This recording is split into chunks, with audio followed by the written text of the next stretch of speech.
Good morning. Good morning. Good morning. Good morning. Good morning. Good morning. Oh shit. Good morning, everyone. How are you? Good morning. Let me sit more comfortably.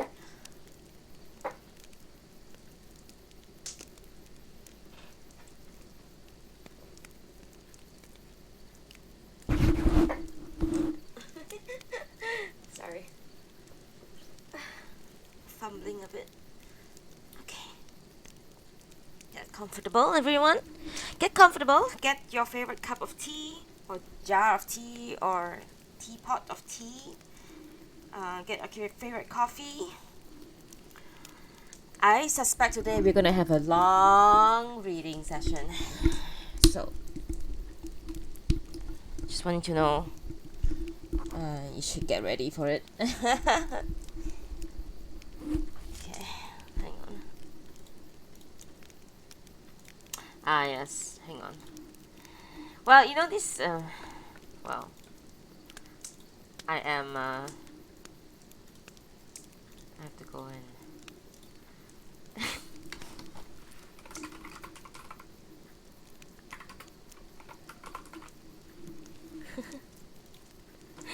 I feel a bit shy whenever I have to like go and like go to my Discord and tell people to go come and listen to me.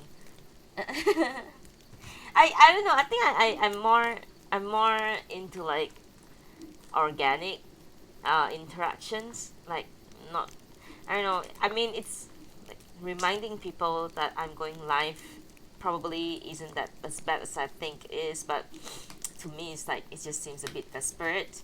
But at the same time, it could be helpful for people who actually are interested in my reading and wanted to come, but they forgot or they didn't know that I'm going live or anything like that. Anyway, I have been neglecting my YouTube, and I didn't really like check anything there, like any comments or whatever. And I realized that there were like one particular reading session that people were very interested into. Pale Veil of the Hill by Kazuo Ishiguro. People actually timestamp when I start reading, and I realized that as I only started reading at 17 minutes into the stream, which is like what a waste of time. Um, Waste of everyone's time, also, really. Um, so I'm gonna try to be less. I'm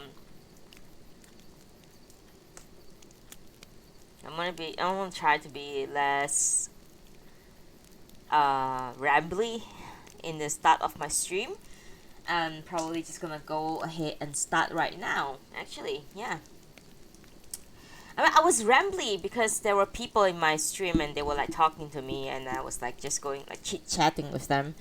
Um, but if nobody is here, I'm just gonna start reading basically.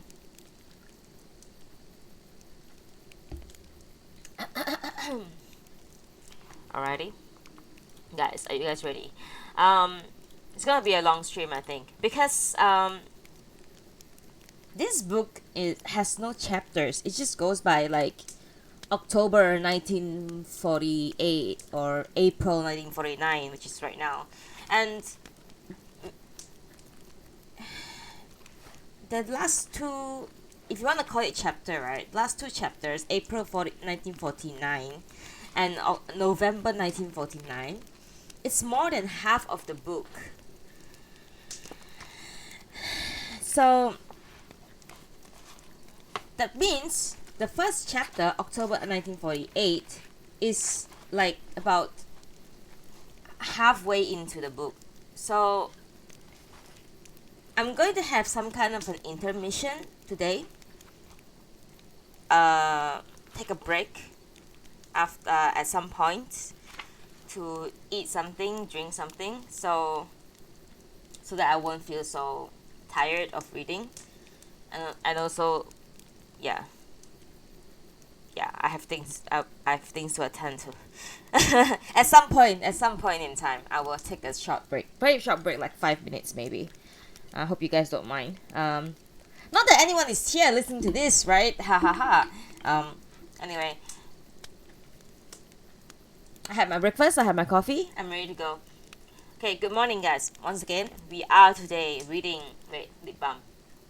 I need lip balm. Because every time I read, it's like super dry.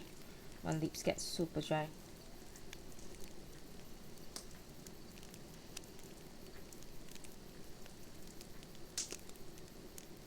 Is the background sound too loud or just okay? Please let me know. Let me know if let me know if my voice is too low.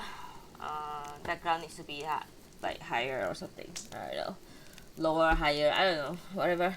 Alright. Okay. Today, without further ado, today we are as the channel title. I mean, as the stream title presents itself. Today we are reading An Artist of the Floating World by Kazuo Ishiguro, chapter April 1949. 1949. Let's go.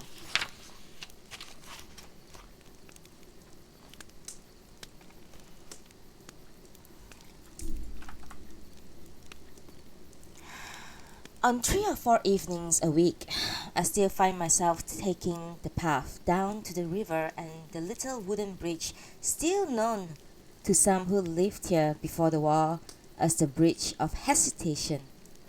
We call it that because until not so long ago, crossing it would have taken you into our pleasure district, and a conscience-troubled man, so it was said, were to be seen hovering over there, caught between seeking an evening's entertainment and returning home to their wives. But if sometimes I am to be seen up on that bridge, leaning thoughtfully against the rail, it is not that I am hesitating. It's simply because I enjoy standing there as the sun sets, surveying my surroundings and the changes taking place around me. Clusters of new houses have appeared towards the foot of the hill down which I have just come. And further along the riverbank, where a year ago there was only grass and mud, a city corporation is building apartment blocks for future employees. But these are still far from completion, and when the sun is low over the river, one might even mistake them for the bomb ruins still to be found in certain parts of this city. But then, such ruins becomes more and more scarce each week. Indeed, one would probably have to go as far north as the Wakamiya district, or else to that badly struck area between Honcho and Kasugamachi to encounter them now in any number. But only a year ago, I am sure, bombed ruins were still a commonplace sight all over this city. For instance, that area across the Bridge of Hesitation, that area where our pleasure district had been, was this time last year still a desert of rubble. A desert of rubble, sorry. But now, work progresses there steadily every day. Outside Mrs. Kawakami's, where once throngs of pleasure seekers had squeezed past one another, a wide concrete road is being built.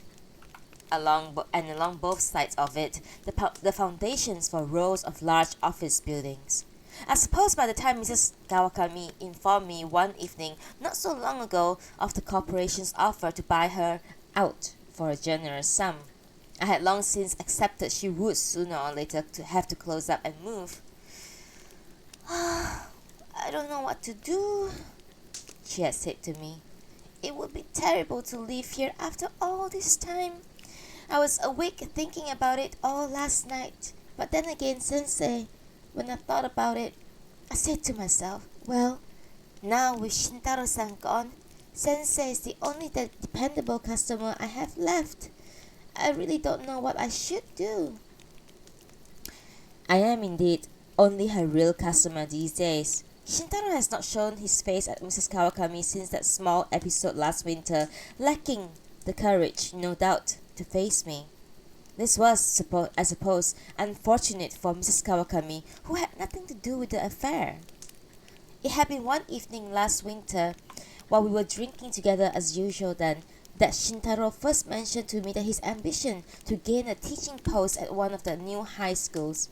He then went on to reveal that, in fact, he had already made several applications for such post.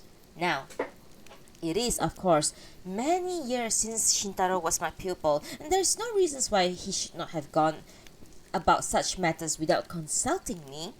I was fully aware that there were others now, his employer, for instance, far more suitably placed to act as a guarantor in such matters.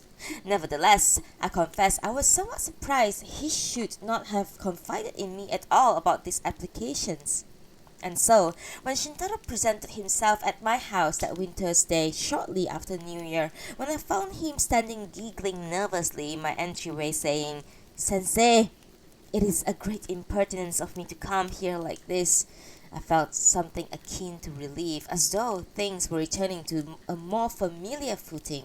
In the reception room, I lit a brazier, and we both sat over it warming our hands.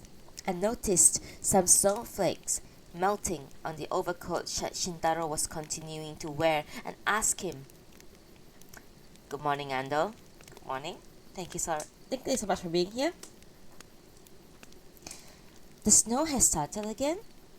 "Just a little, Sensei. Nothing like this morning." "I'm sorry it's so cold in here. The coldest room in the house, I fear." "Not at all, Sensei. My own rooms are far colder." He smiled happily and rubbed his hands together over the charcoal. It's good of you to receive me like this. Sensei has been very good to me over the years, and I cannot begin to calculate what you have done for me." "Not at all, Shintaro. In fact, I sometimes think I rather neglected you in the old days. So if there's some way I can redeem my negligence, even at this late stage, I would be pleased to hear it." Shintaro laughed and went on rubbing his hands. "Really, Sensei, you say the most absurd things. I can never begin to calculate what you have done for me." I watched him for a moment and then said, "Well, tell me, Shintaro, what is it that I can do for you?" He looked up with a surprised expression and then laughed again. "Excuse me, Sensei. I was getting so comfortable here. I had quite forgotten my purpose in coming to trouble you like this." He was, he told me, most optimistic about his application to Higashimachi High School. Reliable sources gave him to believe that it was being viewed with much favor. "However, Sensei, there appear to be just one or two small points on which the committee seems still a little unsatisfied." "Oh?"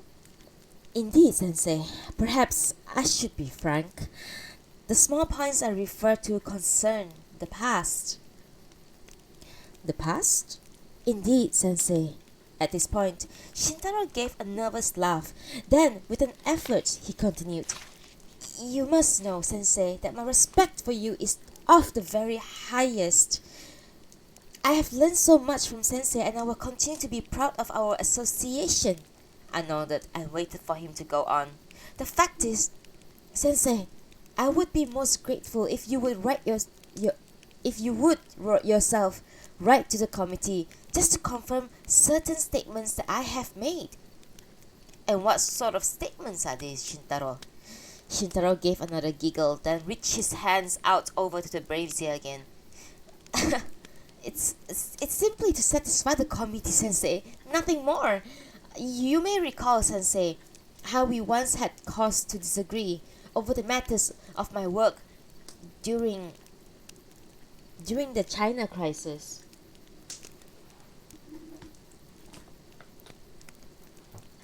"The China crisis? I'm afraid I don't recall our quarreling, Shintaro." "Forgive me, Sensei. Perhaps I exaggerate. It was never as pronounced as a thing as a quarrel, but I did indeed have the indiscretion to express my disagreement. That is to say, I resisted your suggestion concerning my work." Forgive me, Shintaro. I do not recall. What is it that you are referring to?" "No doubt, Such a trivial matter would not remain in Sensei's mind, but as it happens, it is of some importance to me at this juncture. You may remember better if I remind you of the party we had that night, the party to celebrate Mr. Ogawa's engagement. It was the same night, I believe, we were at the Hamabara Hotel. I perhaps drank a little too much and had the rudeness express my views to you. I have vague recollection of that night, but I cannot say I remember it clearly. Still, Shintaro, what has a small disagreement like that has to do with anything right now? Forgive me, Sensei, but as it happens, the matter has to come to have some significance. The committee is obliged to be reassured of certain things. After all, there are Americans' authorities to satisfy. Shintaro trailed off nervously. Then he said, I beg you, Sensei, to try and recall that little disagreement. Grateful as I was, and I still remain, for the wealth of things I learned under your supervision, I did not always, in fact, concur with your view. Indeed, I may not be exaggerating to say that I had strong reservations about the direction our school was taking at that time. You may recall, for instance, that despite my eventually following your instructions over the China crisis posters, I had misgivings and indeed went so far as to make my views known to you. The China crisis posters, I said, thinking to myself. Yes, I remember your posters now. It was a crucial time for the nation, a time to stop dithering and decide what we wanted. As I recall, you did very well and we were all very proud of your work. But you will recall, Sensei, I had serious misgivings about the work you wished me to do. If you recall, I openly expressed my disagreement that evening at the Hamabara Hotel. Forgive me, Sensei, for worrying you with such a trivial matter. I suppose I remained silent for some moments. I must have stood up at some point. And for when I next spoke, I recall I was standing across the room from him, over the veranda screens. You wish me to write a letter to your committee, I said eventually, dissociating you from my influence. This is what your request amounts to. Nothing of the sort, Sensei. You misunderstood. I am as proud as ever to be associated with your name. It is simply that over the matter of the China poster campaign, if the committee could just reassure... He trailed off again. I slid open the screen just far enough to form a tiny gap. Cold air came blowing into the room, but for some reason this did not concern me.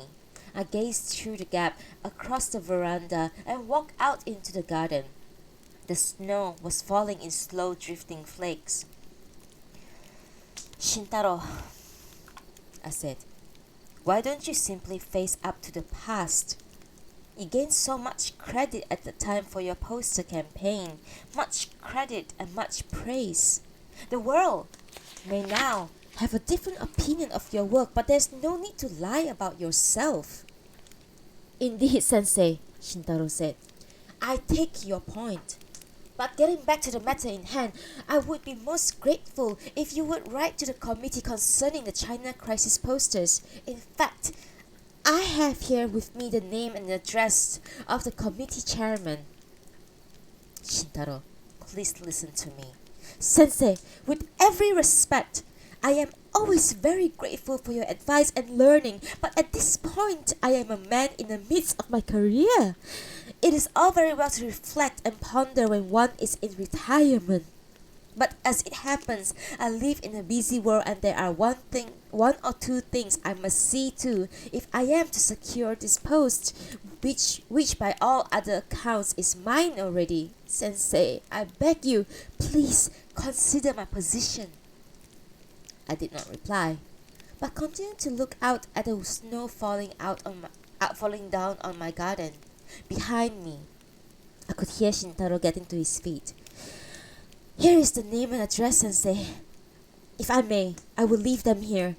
I would be most grateful if you would give the time if you would give the matter due consideration when you have a little time.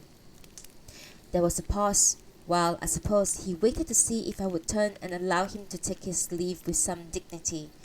I went on gazing at my garden. For all its steady fall, the snow had settled only very lightly on the shrubs and branches. Indeed, as I watched, a breeze shook a branch of the maple tree, shaking off most of its snow. Only the stone lantern at the back of the garden had a substantial cap of white on it. I heard Shintaro excuse himself and leave the room.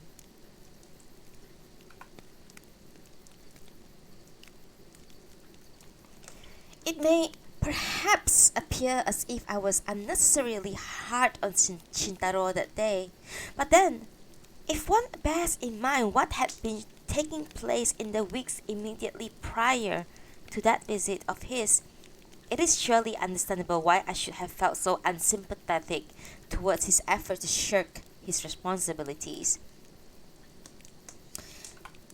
For, in fact, Shintaro's visit had just come only a few days after Noriko's miyai. The negotiations around Noriko's proposed marriage to Taro Saito had progressed successfully enough throughout last autumn.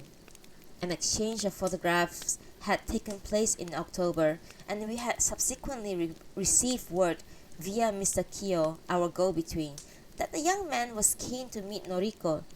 Noriko, of course, made a show of thinking this over, but by that point, it had become obvious that my daughter, already 26, could hardly pass over lightly a prospect like Taro Saito. I thus informed Mr. Kyo that we were agreeable to a miyai, and eventually a date in November, and the Kasuga Park Hotel were agreed upon.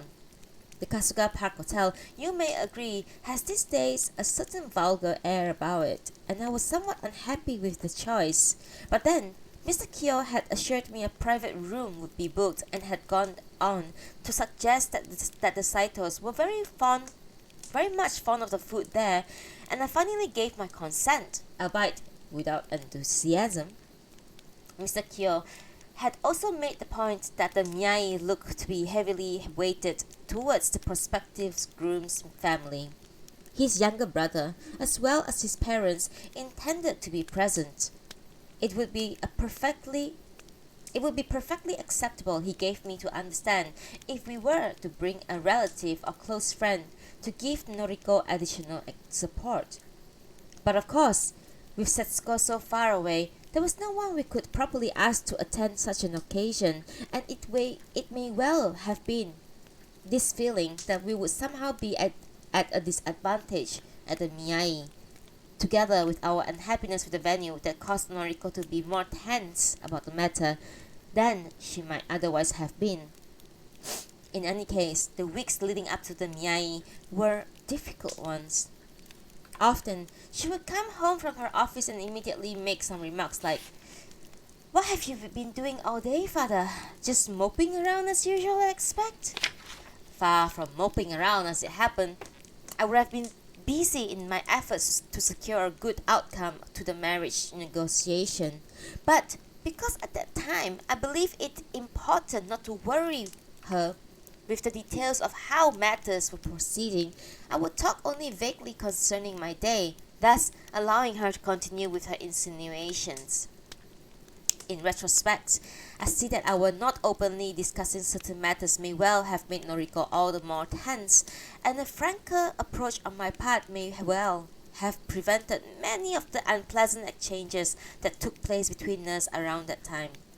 I recall one afternoon, for instance, Noriko arriving home as I was pruning some shrubs out in the garden.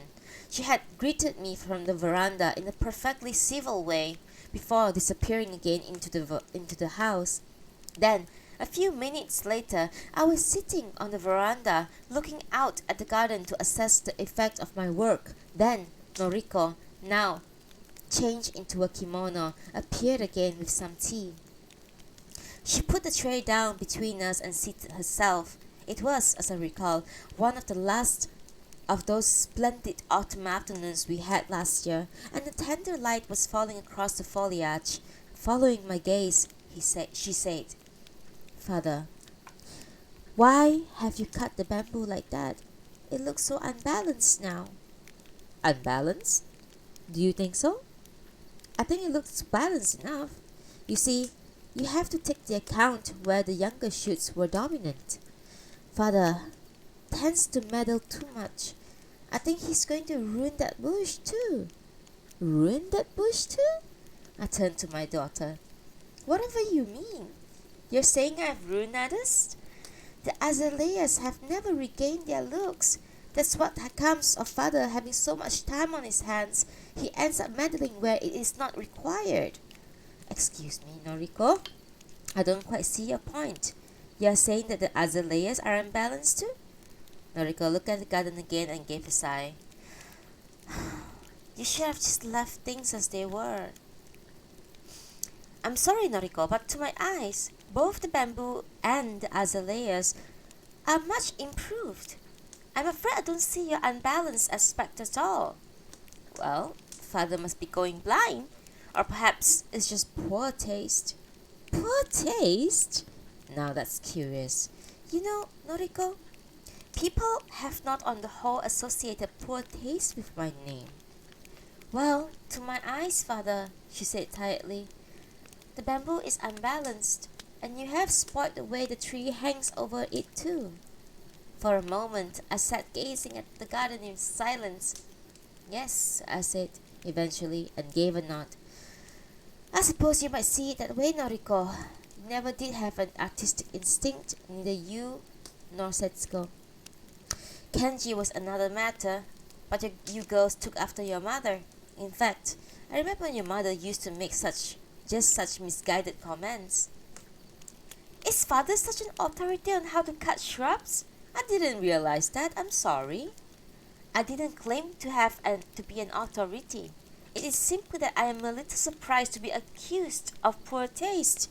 It is unusual accusation in my own case, that's all. Very well, father. I am sure it's all a matter of opinion. Your mother was rather like you, Noriko. She had no bones about saying whatever comes to her head. It's quite honest, I suppose. I'm sure father knows best about such things. That's beyond dispute, no doubt. I remember, Noriko, your mother would sometimes even make her comments her comments while I was painting.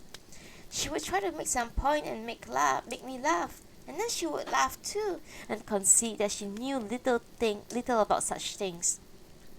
So father's always right about his paintings too, I suppose. Noriko, this is a pointless discussion. Besides, if you don't like what I've done in the garden, you are welcome to go out there and do what you like to set things right. That's very kind of you, father. But when do you suggest I do it? I don't have all day as father does. What do you mean, Noriko? I've had a busy day. I glared at her for a moment, but she went along looking at the garden with a weary expression on her face. I turned away and gave a sigh. But this is a pointless discussion. Your mother, at least, could say such things and we would laugh together.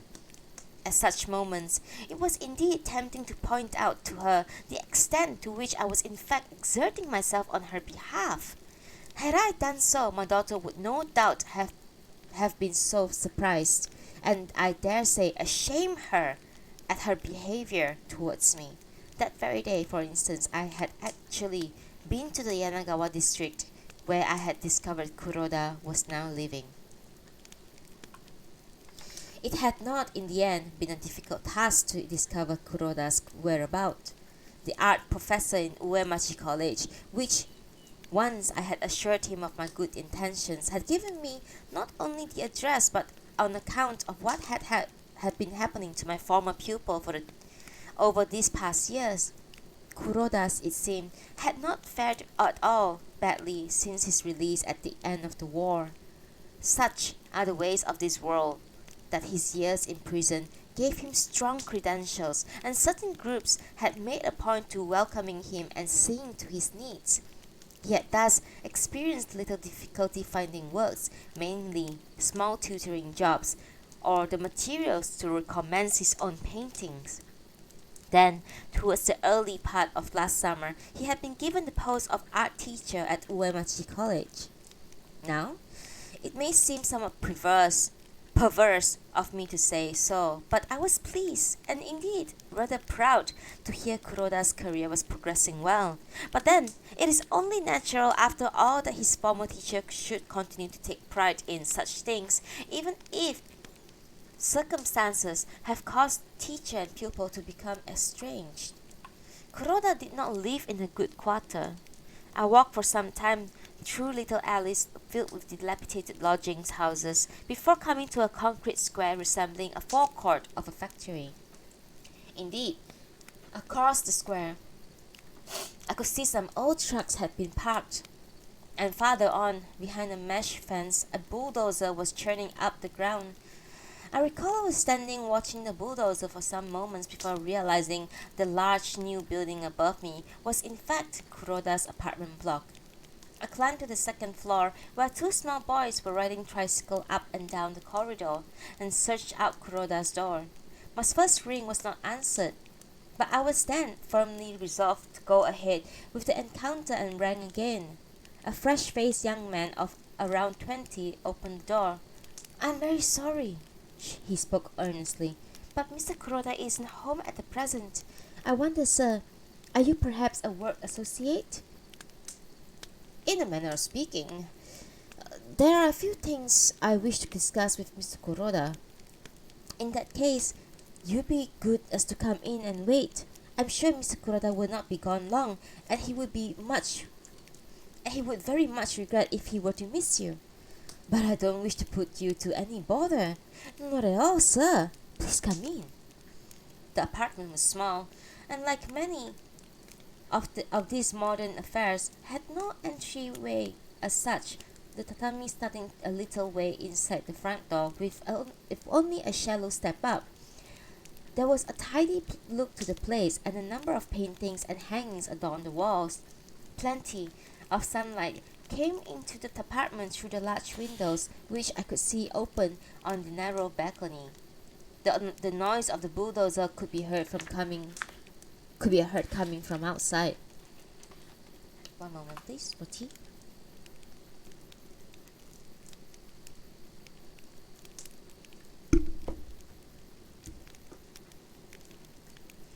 "I hope you're not in a hurry, sir," the young man said, placing a cushion for me. "But Mr. Kuroda would never forgive me if he returned to learn I had let you go. Please allow me to make you some tea." "How very kind," I said, seating myself. "You are a student of Mr. Kuroda?" The young man gave a small laugh. "Mr. Kuroda is kind enough to refer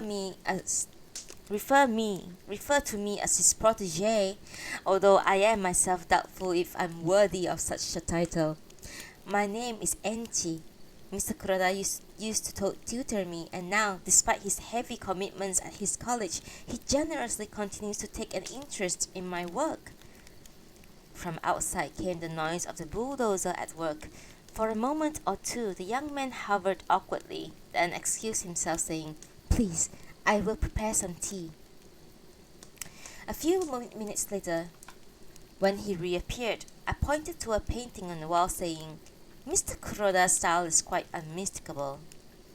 At this, the young man gave a laugh and looked awkwardly towards the painting, the tea tray still in his hands. Then he said, "I'm afraid that painting is far from Mr. Kuroda's standards." "It isn't Kuroda's work?" "I'm afraid, sir, that is one of my own efforts. My teacher has been so good as to deem it worthy of displaying." "Really? Well, well." I went on gazing up at the painting. The young man put the tray down on the low table near me and seated himself. "Really? That is your own work? Well, I must say you have much talent. Much talent indeed." He gave another embarrassed laugh. "I am very fortunate to having Mr. Kuroda for a teacher, but I fear I still have so much to learn." And I was so sure it was an example of Mr. Kuroda's own work. The brushstrokes have that quality to them. The young man was fussing rather clumsily with the teapot as though unsure how to proceed. I watched him lift up the teapot to peer inside. Mr. Kuroda is always telling me, he said, I should try and paint in a style more distinctly my own. But I find so much to admire Mr. Kuroda's ways, I can hardly help mimicking him. It's not a bad thing to mimic one's teacher for a while. One learns a lot that way. But all in good time, you will develop your own ideas and techniques, for you are undoubtedly a young man of much talent. Yes, I'm sure you have a most promising future. No wonder Mr. Kuroda takes an interest in you. I cannot begin to tell you, sir, what I owe to Mr. Kuroda. Why, as you can see, I am now even lodging here in his apartment. I have been here for almost 2 weeks. I was thrown out of my previous lodgings and Mr. Kuroda came to my rescue. It is impossible to tell you, sir, all that he has done for me. You say you were thrown out of your lodgings? I assure you, sir, he said with a small laugh. I paid my rent, but you see, as much as I tried, I could not avoid getting paint on the tatami, and eventually the landlord threw me out. We both laughed at this, and then I said, I'm sorry. I don't mean to be unsympathetic, it's just that I remember just such problems myself when I was starting out. But you will soon acquire the right condition to work if you persevere, I assure you. We both laughed again. You are very encouraging, sir, the young man said and began to pour the tea. I don't suppose Mr. Kuroda will be long now. I beg you not to hurry away. Mr. Kuroda will be most glad for the opportunity to thank you for all you have done. I looked at him in surprise. You think Mr. Kuroda wishes to thank me? Excuse me, sir, but I was assuming that you are from the Cordon Society. The Cordon Society? I'm sorry, what is that? The young man glanced towards me, some of his earlier awkwardness returning. I am sorry, sir. It's my mistake. I assumed that you were from the Cordon Society. I'm afraid I am not. I am simply an old acquaintance of Mr. Kuroda's. I see. An old colleague? Indeed, I suppose you can say that. I gazed up again at the young man's painting on the wall. Yes, indeed, I said. Very talented indeed. I had become aware of that the young man was now looking at me carefully. Eventually he said, I am sorry, sir, but may I ask your name? Ah, I'm sorry. You must think me most rude. My name is Ono. I see. The young man rose to his feet and went over to the window. For a moment or two, I watched the steam rising from the 2 cups on the table. Will Mr. Kuroda be long now? I asked eventually. At first, I did not think the young man was going to reply, but then he said, without turning from the window, Perhaps, if he has not returned soon, you should not detain yourself further from your other business. If you don't mind, I'll wait a little longer now that I've made this journey out here. I will inform Mr. Kuroda of your visit. Perhaps he will write to you.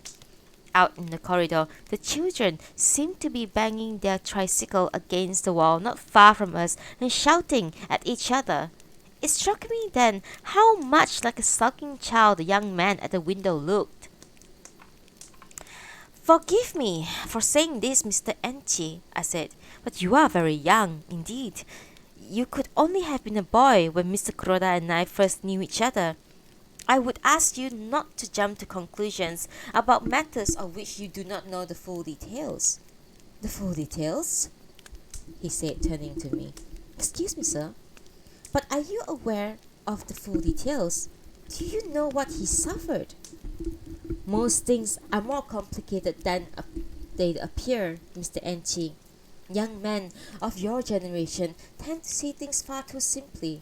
In any case, there seems little point in the two of us debating such matters at this point. I will, if you don't mind, wait for Mr. Kuroda. I would suggest, sir, you delay yourself no further from your other business. I will inform Mr. Kuroda when he returns. Until this point, the young man had managed to maintain a polite tone in his voice, but now he seemed to lose his self-control. Frankly, sir, I am amazed at your nerve to come here as though you were simply a friendly visitor.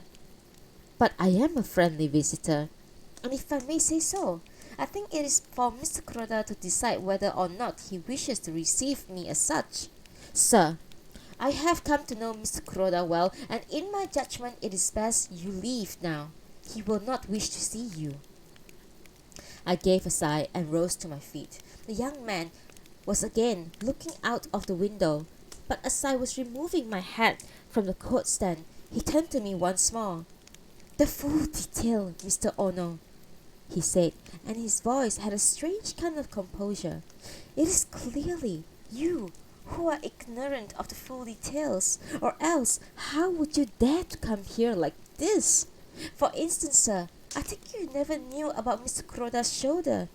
He was in great pain, but the warders conveniently forgot to report the injury, and it was not attended to until the end of the war.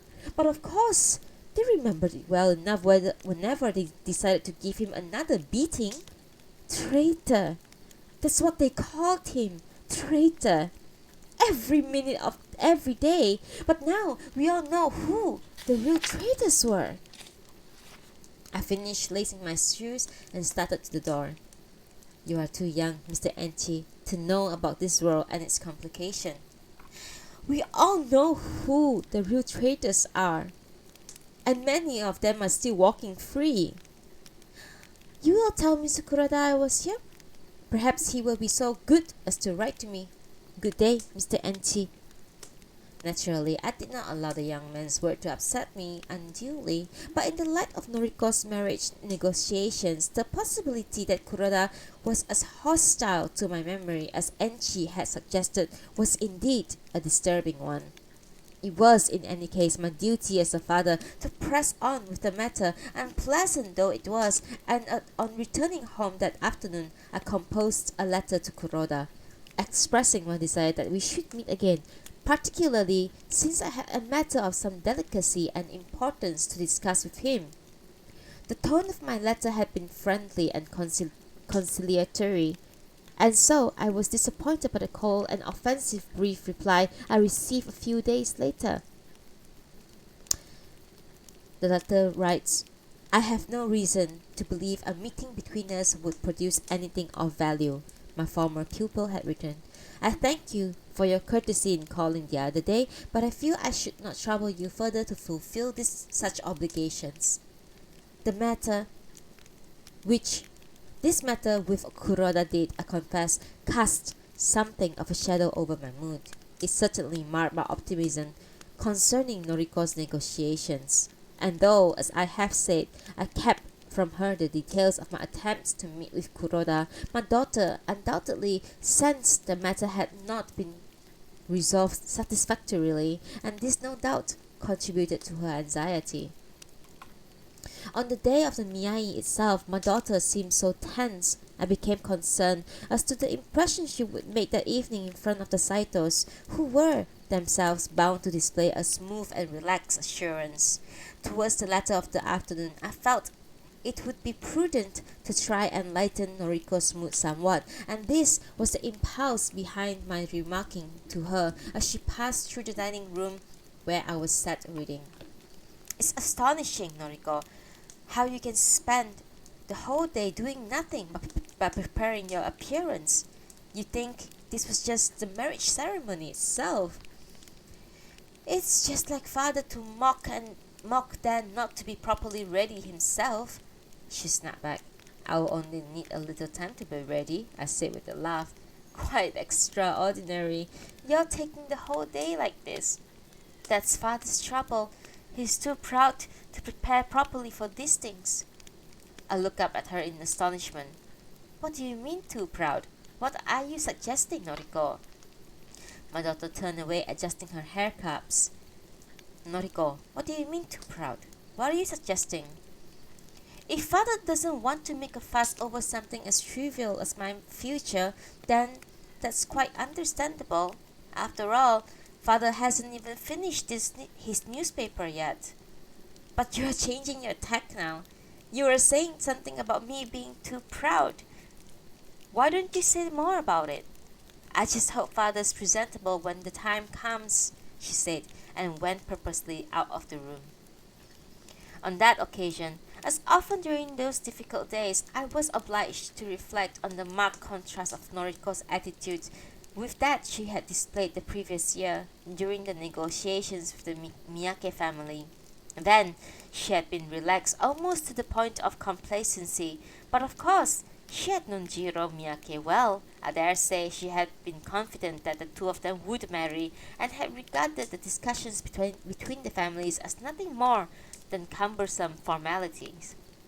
No doubt the shock she subsequently received was a bitter one, but it seems to me unnecessary for her to have made such insinuations as she did that afternoon.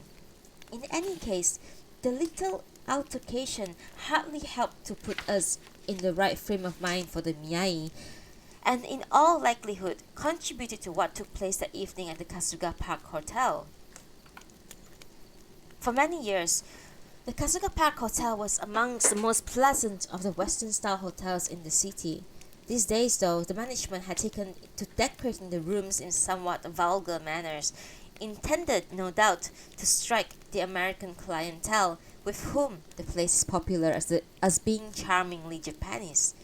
For all that, the room Mr. Kiyo had booked us was pleasing enough, its main feature being the view from the wide bay windows down to the west slope of Kasuga Hills, the light of the city visible far below us. Otherwise, the room was dominated by a large circular table with high-backed chairs and a painting on one wall which I recognized to be by Matsumoto, an artist I had known slightly before the war. It may well be the tension of the occasion made me drink a little more quickly than I intended, for my memories of the evening were not as clear as they might be. I do remember forming immediately a favorable impression of Taro Saito, this young man I was asked to consider for a son-in-law. Not only did he seem an intelligent, responsible sort, he possessed all the assured grace and manners I admired in his father.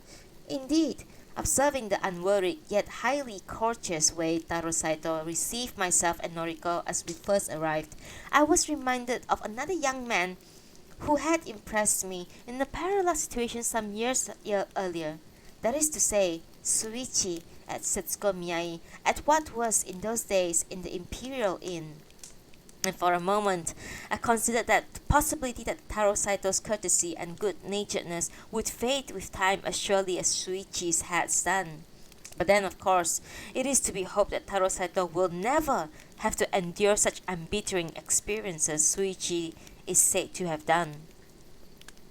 As for Dr. Saito himself, he seemed as commanding a presence as ever, despite our never having been properly introduced prior that evening. Dr. Saito and I had in fact been acquainted for some years, having taken to greeting one another in the street out of mutual recognition of our respective reputations.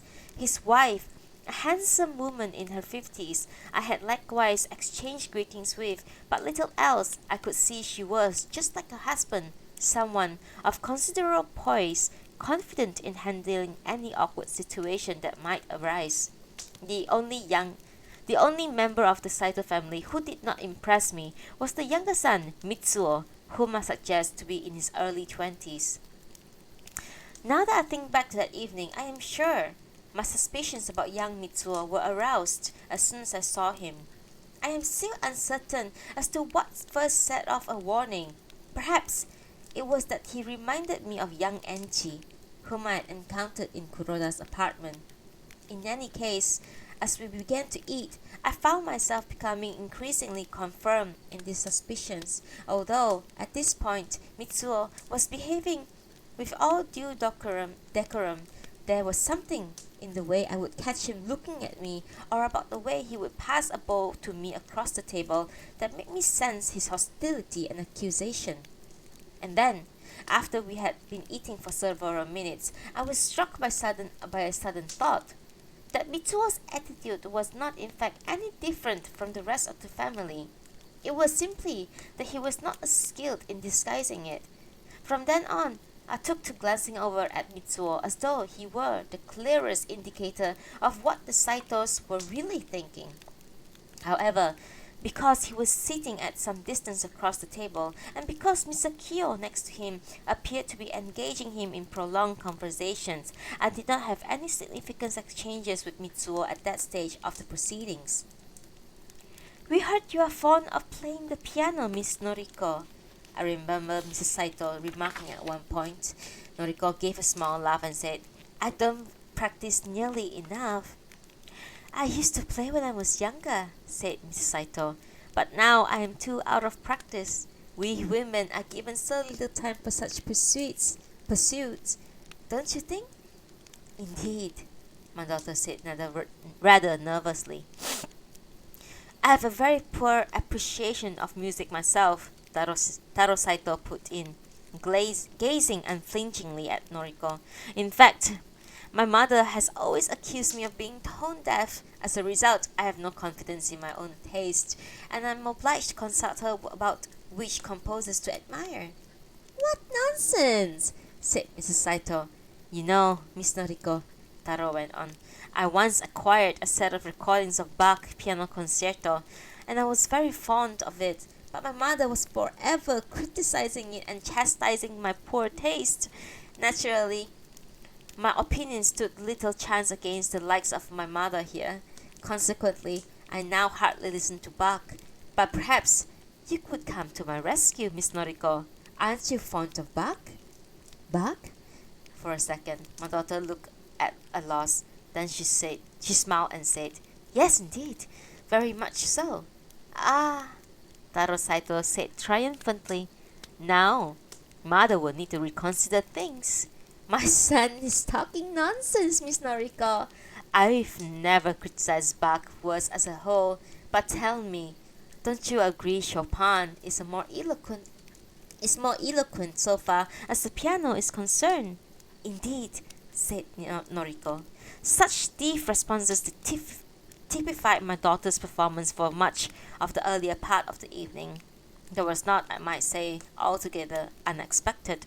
When amongst family or in the company of close friends, Noriko is in the habit of adopting her somewhat flippant manner of address, and often achieves a wit and eloquence of sort. But in a more formal settings, I have often known her to have difficulty finding an appropriate tone, thus giving the impression she is a timid young woman. That this is precisely what was occurring on this of all occasions was reason for concern, for it seemed to me clear, and Mrs. Saito's own high profile appeared to confirm this. The Saitos were not the old-fashioned sort of family who preferred their female members of the family to be silent and demure. I had, in fact, anticipated this, and in our preparations for the Miyai, had stressed my opinion that Noriko should, as far as appropriate, emphasize her lively, intelligent qualities. My daughter had been in full agreement with such a strategy, but indeed had declared so determinedly her intention to behave in a frank and natural way. I had even feared she would go too far and outrage the proceedings. So as I watched her struggling to produce simple, compliant replies to the Saito's promptings, her gaze rarely leaving her bowl, I could imagine the frustration Noriko was experiencing. Noriko's problems aside, however, talk seems to flow easily around the table.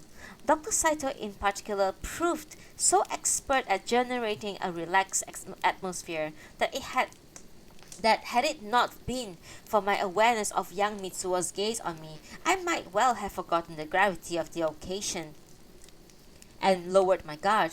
At one point during the meal, I can recall Dr. Saito leaning back comfortably in his chair saying, It seemed there were more demonstrations in the city center this day. You know, Mr. Ono, I was on the tram this afternoon and a man got in with a large bruise over his forehead.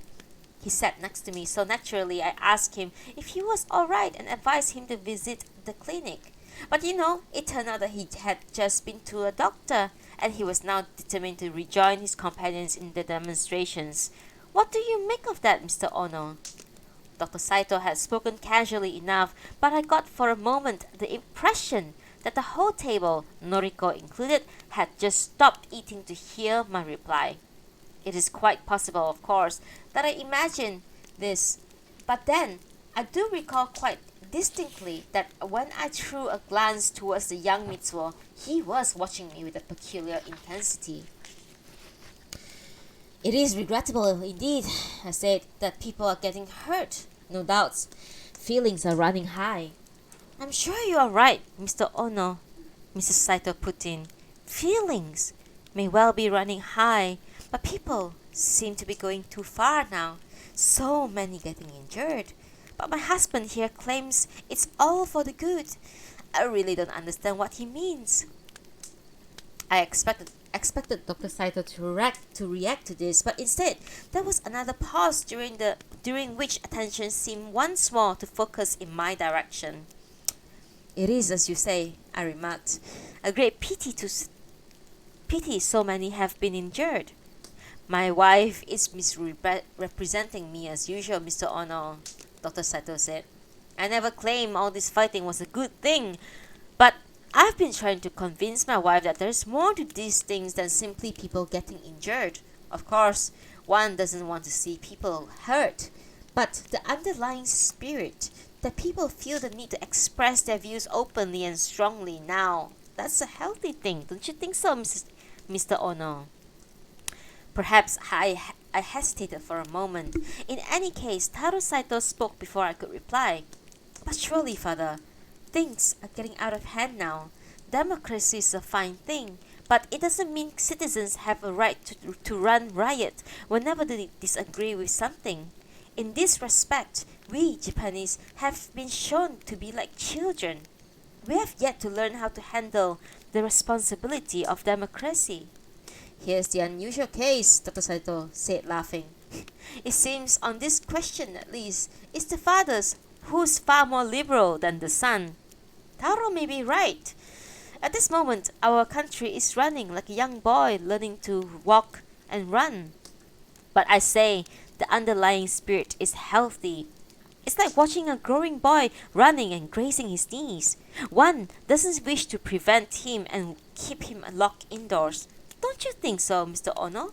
Or am I being too liberal as my wife and my son insist? Perhaps I was mistaken, for as I say, I was drinking a little faster than I had intended. But there seemed to me a curious lack of disharmony about the Saito's supposed difference of views. Meanwhile, young Mitsuo, I noticed, once more watching me. Indeed, I said, I hope no more people are injured. I believe at this point Taro Saito changed the subject by asking Noriko her opinion on one of the city's recently opened department stores, and for which the conversation reverted to smaller topics.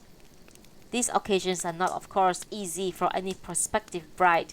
It seems unfair to ask a young woman to make judgments so crucial to her future happiness while under scrutiny herself.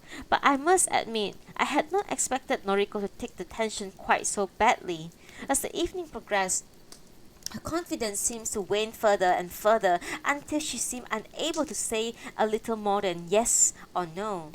Taro Saito, I could see, was doing his very best to get Noriko to relax, but the occasion demanded he should not appear overly persistent, and time and again, and his attempts to start a humorous exchange would end in awkward silences.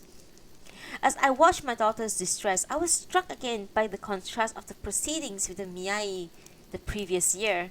Setsuko, down on one of her visits then, had been present to give her sister support, but Noriko had seemed a little need of it that night. Indeed, I could recall my irritation the way Noriko and Jiro Miyake had continued to exchange mischievous glances across the table, as though to mock the formality of the occasion. You remember, Mr. Ono, Dr. Saito, the last time we met, we discovered we had a mutual acquaintance, a Mr. Kuroda. We were, by this time, nearing the end of the meal. Ah, yes, indeed, I said. My son here. Dr. Saito indicated young Mitsuo, with whom I had so far barely exchanged a word, is presently studying at Uemachi College, where, of course, Mr. Kuroda is now teaching. Is that so? I turned to the young man. So you know Mr. Kuroda well? Not well, the young man said. Regrettably, I have no ability in the arts, and my contact with the art professors is limited. But Mr. Kuroda is well spoken of, isn't he, Mitsuo? Dr. Saito put in. He is indeed. Mr. Ono here was a close acquaintance of Mr. Kuroda once. Did you know that? Yes, I have heard, Mitsuo said. At this point, Taro Saito changed the subject again by saying this. You know, Miss Noriko, I've always had a theory about my poor ear for music. When I was a child, my parents never kept the piano tuned. Every day, throughout my most formative years, Miss Noriko, I was obliged to listen to mother here practicing on an out-of-tune piano. It's quite possible, don't you think? This is behind all my troubles? Yes, Noriko said, then looked back down at her food. There, I always maintained it was mother's fault, and she's always constantly chastised me all these years for having a bad ear. I've been most unfairly treated, wouldn't you say, Miss Noriko? Noriko smiled and said nothing. Around this point, evidently, Mr. Kyo, who had thus far kept in the background, began to tell one of his comic anecdotes. According to at least to Noriko's accounts of things, he was still in the midst of his story when I interrupted by turning to young Mitsuo Saito and saying, Mr. Kuroda has no doubt spoken to you about me. Mitsuo looked up with a puzzled expression. Spoken about you, sir? He said hesitantly. I'm sure he often mentions you, but I'm afraid I'm not well acquainted with Mr. Kuroda, and consequently, he trailed off and looked towards his parents for help. I'm sure, Dr. Saito said, in what struck me as a rather deliberate voice, Mr. Kuroda remembers Mr. Ono well enough. I do not think, I said, looking at Mitsuo again, that Mr. Kuroda would have a particularly high opinion of me. The young man turned awkwardly once more towards his parents. This time, it was Mrs. Saito who said, On the contrary, I'm sure he would have the highest opinion of you, Mr. Ono. There are some, Mrs. Saito, I said, perhaps a little loudly, who believe my career to have been a negative influence, an influence now best erased and forgotten. I am not unaware of this viewpoint. Mr. Kuroda, I would think, is one who would hold it. Is that so? Perhaps I was mistaken about this, but I thought Dr. Saito was watching me, rather like a teacher waiting for a pupil to go on with the lessons he has learned by heart. Indeed. And as for myself, I am now quite prepared to accept the validity of such an opinion. I am sure you are being unfair on yourself, Mr. Ono, Taro Saito began to say, but I quickly went on. There are some who would say it is people like myself who are responsible for the terrible things that happen to this nation of ours. As far as I am concerned, I freely admit I made many mistakes. I accept that much of what I did was ultimately harmful to our nation, that mine was a part of an influence that resulted in untold sufferings for our own people. I admit this, you see, Dr. Saito. I admit this quite readily. Dr. Saito leaned forward, a puzzled expression on his face. Forgive me, Mr. Ono, he said. You're saying you are unhappy with the work you did? With your paintings? My paintings, my teachings, as you see, Dr. Saito, I admit this quite readily. That's all I can say. At the time I acted in good faith. I believe in all sincerity I was achieving good, my fellow countrymen. But as you see, I am not now afraid to admit I was mistaken. I'm sure you're too harsh on yourself, Mr. Ono, Taro Saito said cheerfully. Then, returning to Noriko, he said, Tell me, Noriko, is your father always so strict with himself?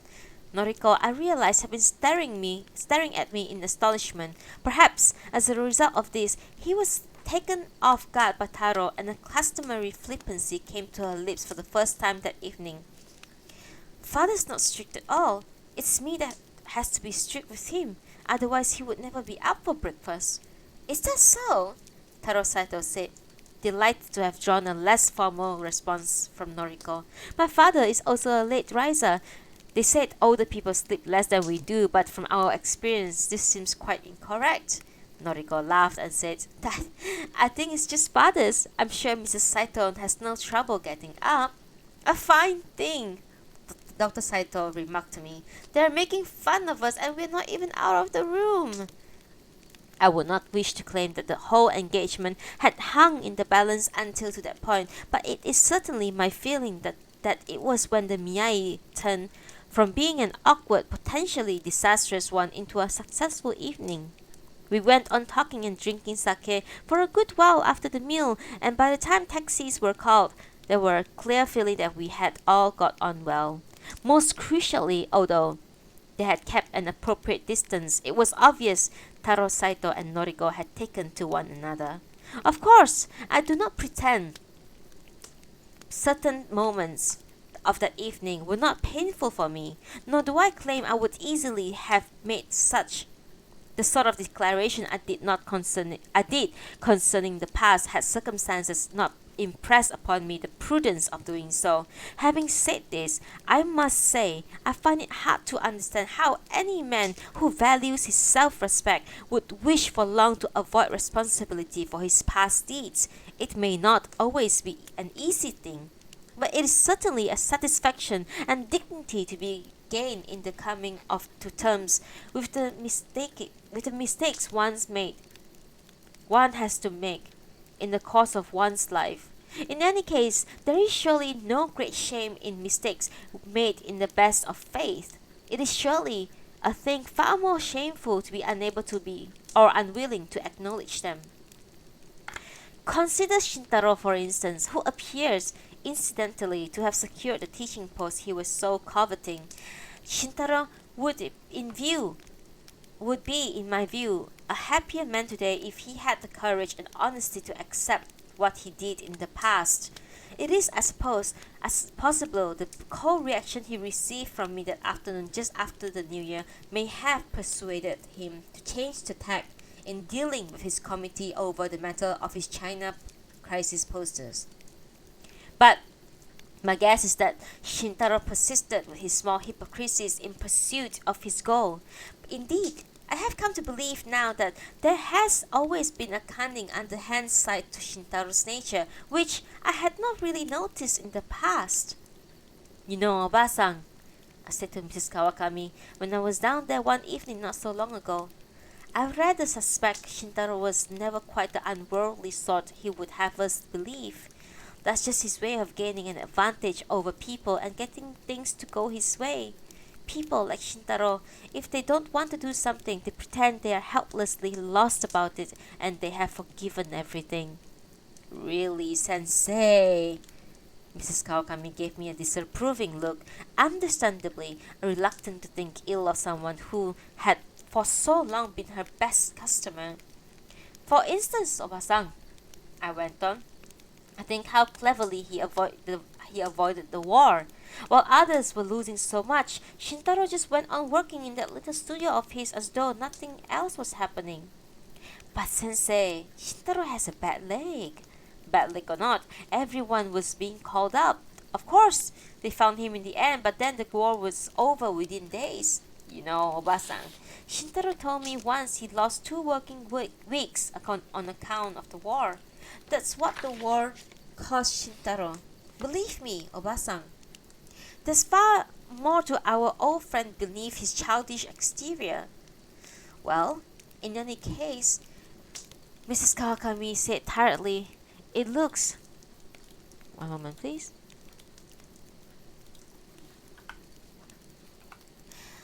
"It looks as though he won't be returning here anymore now." "Indeed, Oba-san, it seems you have lost him for good." Mrs. Kawakami, a cigarette burning in her hand, leaned on the edge of the counter, cast an eye around her little bar. We were, as usual, alone in the place.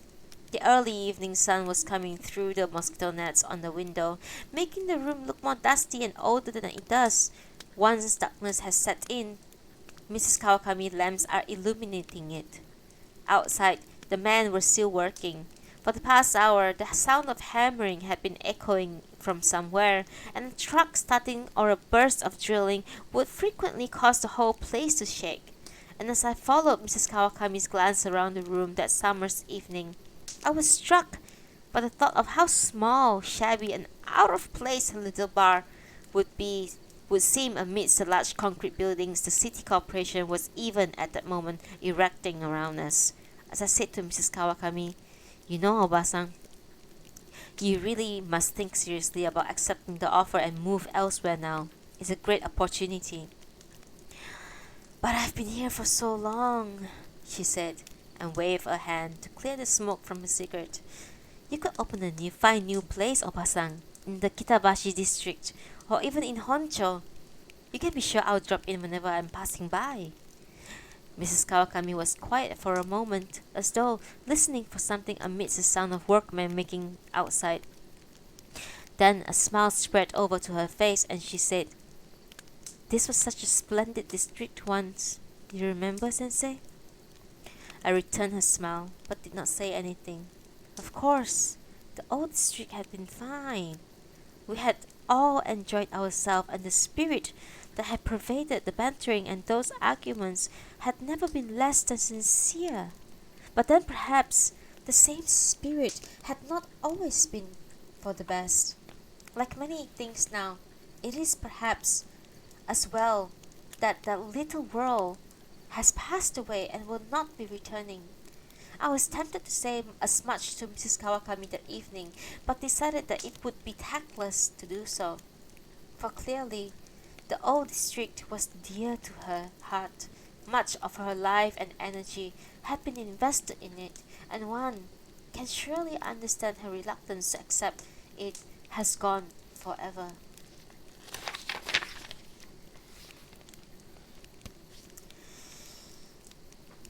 That's the end of April 1949.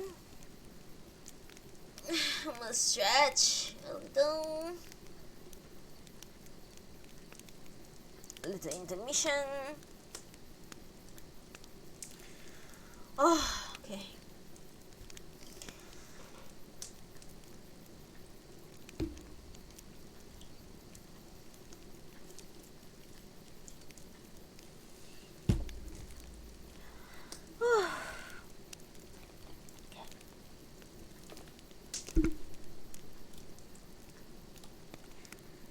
One moment for a toilet break, and I'll be right back in a second.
Alright, I'm back. We shall continue. November 1949. Okay. November 1949. November 1949. Okay.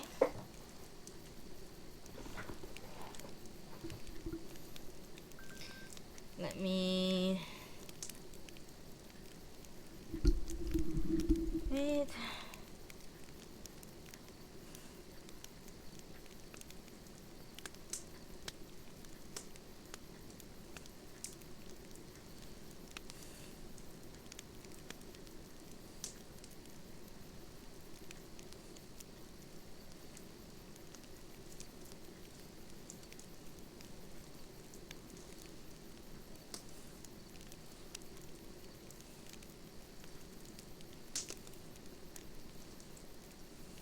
Dangerous. Okay. Danger. I'll see ya. Danger.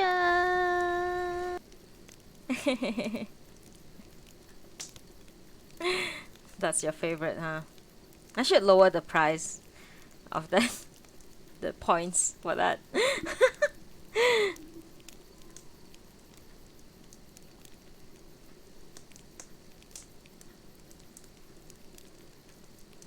Thank you for being here today. Okay, we are continuing our reading session. An Artist of the Floating World, November 1949.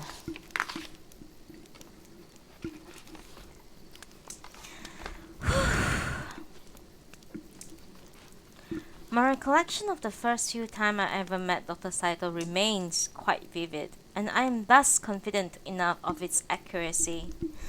It must have been all of 16 years ago now, on the day after I moved into my house.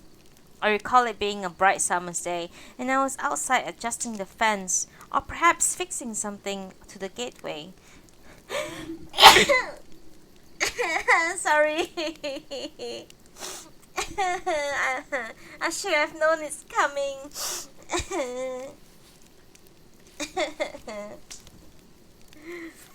That was horrible.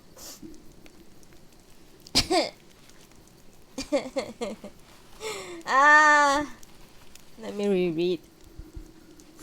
Oh my god. I should have known the sneeze was coming and stop reading. Okay. I in I recall it being a bright summer's day, and I was outside adjusting the fence, or perhaps fixing something to the gateway, and exchanging greetings with those of my new neighbors who passed by. Then, at one point, after my back had been turned to the path for some time, I became aware that someone was standing behind me, apparently to watch me work. I turned to find a man of around my age studying with interest my newly inscribed name on the gatepost. "So you're Mr. Ono," he remarked. "Well then, this is a real honor. A real honor to have someone of your stature here in our neighborhood. I myself, you see, involved in the world of fine art. My name is Saito, from the Imperial City University." "Dr. Saito? Why, this is a great privilege. I have heard much about you, sir." I believe we went on talking for several moments there outside my gateway, and I am sure I am not mistaken in recalling that Dr. Saito, on the same occasion, made several more references to my work and career. And before he went on his way down the hill, I remember his repeating words to the effect of, "A great honor to have an artist of your stature in our neighborhood, Mr. Ono." Thereafter, Dr. Saito and I always greeted each other respectfully whenever we chanced to meet. It is true, I suppose, that after the initial encounter, until recent events gave us cause for greater intimacy, we rarely stopped for prolonged conversation, but my memory of that first meeting of Dr. Saito, recognizing my name on the gatepost, is sufficiently clear for me to assert with some confidence that my elder daughter, Setsuko, was quite mistaken in at least some of the things she tried to imply last month. It is hardly possible, for instance, that Dr. Saito had no idea who I was until the marriage negotiations last year obliged him to find out. Because her visits this year were so brief, and because she spent it at Noriko and Taro's new home in the Izumachi district, my walk with Setsuko that morning through Kawabe Park was really my only chance to speak with her properly. It is not surprising then that I should be turning that conversation over in my mind for some time afterward, and I do not think unreasonable that I now find myself increasingly irritated by certain things that she had said to me that day. At the time, however, I could not have been dwelling too deeply on Setsuko's words, for I recall being in a good enough mood, happy to be in my daughter's company again, enjoying walking through Kawabe Park, which I had not done for a while. This was just a month ago, when, as you will recall, the days were still sunny, through the leaves were already falling. Setsuko and I were making our way down to the wide avenue of trees and runs through the middle of the park, and because we were well ahead of the time, we had agreed to meet Noriko and Ichiro beside the statue of the Emperor Taisho. We were walking at an easy pace, stopping every now and then to admire the autumn scenery. Perhaps you will agree with me that Kawabe Park is the most rewarding of the city parks. Certainly, after one has been walking around the crowded little streets of the Kawabe district for a time, it is most refreshing to find oneself in one of those spacious long avenues hung over with trees. But if you are new to this city and unfamiliar with the history of Kawabe Park, I should perhaps explain here why the park always held a special interest for me. Here and there around the park, you will no doubt recall passing certain isolated patches of grass no larger than a schoolyard visible through the trees as you walk down any of those avenues. It is as though those who planned the park had become confused and abandoned some scheme or other half completed. This is in fact was more or less the case. Some years ago, Akira Sugimura, he whose house I had bought shortly after his death, had the most ambitious of plans concerning Kawabe Park. I realized Akira Sugimura's name is rarely heard these days, but let me point out that not so long ago he was unquestionably one of the most influential men in the city. At one stage, so I heard, he possessed 4 houses, and it is hardly possible to walk around the city for long before stumbling across some enterprise or other owned by or connected heavily with Sugimura. Then, around 1920 or 1921, at the peak of his success, Sugimura decided to gamble much of his wealth and capital on a project that would allow him to leave his mark forever on this city and its people. He planned to convert Kawabe Park, which was then a rather drab, neglected place, into the focus of the city's culture. Not only would that ground be enlarged to contain more natural areas for people to relax, the park was to become the site for several glittering cultural centers, a museum for natural science, a kabuki theater for the Takahashi School, who had recently lost their venue at Shirahama Street through fire, a European concert hall, and also, somewhat eccentrically, a cemetery for the city's cats and dogs.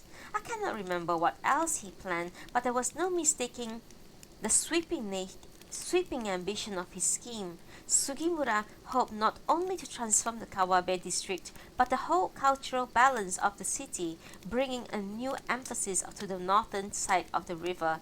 It was, as I have said, nothing less than the attempt of one man to stamp his mark forever on the character of the city. Work on the park was well underway, it seems, when the scheme ran into terrible financial difficulties. I am not clear on the details of the affair, but the result was that Sugimura's cultural centers were never built. Sugimura himself lost a great deal of money and never again regained his old influence. After the war, Kawabe Park came under the direct control of the city authorities, who built the avenues of trees. All that remains of Sugimura's schemes were those oddly empty patches of grass where his museums and theaters would have stood. I may have said that before. My dealings with Sugimura's family after his death, on the occasion of my buying the last of his house, were not the kind to make me particularly well disposed of the man's memory. Nevertheless, whenever I find myself wandering around Kawabe Park these days, I start to think of Sugimura and his schemes, and I confess I am beginning to feel a certain admiration for the man. Indeed, a man who aspires to rise above the mediocre, to be something more than ordinary, surely deserves admiration, even if in the end he fails and loses a fortune on his account of his ambitions. It is my belief, furthermore, that Sugimura did not die an unhappy man, for all his failures were quite unlike the undignified failures of the most ordinary lives, and a man like Sugimura would have known this. If one has failed only where others have not had the courage to try, there is a consolation, indeed a deep satisfaction, to be gained from this observation when looking back over one's life. But it was not my intention to dwell on Sugimura. As I say, I was by and large enjoying my walk through Kawabe Park with Setsuko that day, notwithstanding certain of her remarks, whose significance I did not fully grasp until I reflected on them some time later. In any case, our conversation was brought to an end by the fact that in the middle of our path, only a short distance ahead, loomed the statue of the Emperor Taisho, where we had arranged to meet Noriko and Ichiro. I was casting my gaze towards the benches that circled the statue when I heard the boy's voice shout, "There's Oji-san!" Ichiro came running towards me, his arms outstretched though to anticipate an embrace. But then, as he reached me, he appeared to check himself, and fixing a solemn expression on his face, held out his hand to be shaken. "Good day," he said in a businesslike manner. "Well, Ichiro, you are indeed growing into a man. How old are you now?" "I believe I am 8. Please come this way, Oji-san. I have a few things to discuss with you." His mother and I followed him to the bench where Noriko was waiting. My younger daughter was wearing a bright dress that I had never seen before. "You're looking very cheerful, Noriko," I said to her. It seems when a daughter leaves home, she immediately begins to get unrecognizable. "There's no need for a woman to dress drably simply because she marries," Noriko said quickly. But she seemed pleased by my compliment nonetheless. As I recall, we all sat down for a while beneath the Emperor Taisho and conversed for a while. The reason for our meeting in the park was that my 2 daughters had wished to spend some time together shopping for fabrics, and I had thus agreed to take Ichiro to lunch at the department store, then spend the afternoon showing him the city center. Ichiro was impatient to leave and continued to nudge my arm as we sat talking, saying, "Oji-san, let the women chatter between themselves. We have things to attend to." My grandson and I found ourselves at the department store slightly after the usual time for lunch, and the restaurant floor was no longer crowded. Ichiro took his time choosing between the various dishes displayed in the cabinets, at one point turning to me and saying, "Oji-san, you guess what's my favorite food now?" I don't know, Ichiro. Hot cake? Ice cream? Spinach! Spinach gives you strength!" He puffed out his chest and flexed his biceps. "I see. Well now, the junior lunch here has some spinach." "Junior lunch is for small children." "That may be so, but it's very nice. Oji-san may order one for himself." "Alright, I'll have junior lunch too, to keep Oji-san company. But tell the man to give us lots of spinach." "Very well, Ichiro." "Oji-san, you are to eat spinach as often as possible. It gives you strength." Ichiro chose first one of the tables beside the row of wide windows, and while waiting for our lunch, continued to place his face against the glass to observe the busy main street 4 stories below. I had not seen Ichiro since Setsuko's visit to my home over a year ago. He had not been present at Noriko's wedding on account of a virus, and I was struck by how much he had grown in that time. Not only that he was significantly taller, his whole manner became calmer and less childlike. His eyes, in particular, seemed to have much older gaze. In fact, as I watched Ichiro that day, pressing his face against the glass to see the street below, I could see how much he was coming to resemble his father. There were traces of Setsuko too, but They were to be found mainly in his mannerisms and little facial habits. And of course, I was struck yet again by the similarity Ichiro bore to how my own son Kenji had been at that age. I confess, I take a strange comfort from observing children inherit these resemblances from other members of the family, and it is my hope that my grandson will retain them into his adult years. Of course, it is not only when we are children that we are open to these small inheritances. A teacher or mentor whom one admires greatly in early adulthood will leave his mark, and indeed, long after one has come to re-evaluate, perhaps even to reject the bulk of the man's teaching, certain traits will tend to survive, like some shadow of that influence to remain with one throughout one's life. I am aware, for instance, that certain of my mannerism, the way I poise my hand when I am explaining something, certain inflections in my voice when I'm trying to convey irony or impatience, even whole phrases I am fond of using that people have come to think of as my own, I am aware that these traits I originally acquired from Mori-san, my former teacher, and perhaps I will not be flattering myself unduly were I to suppose many of my own pupils it will in turn have gained such small inheritances from me. I would hope, furthermore, that in spite of reassessments they may have come to make concerning those years under my supervision, most of them will certainly remain grateful for much of what they have learned.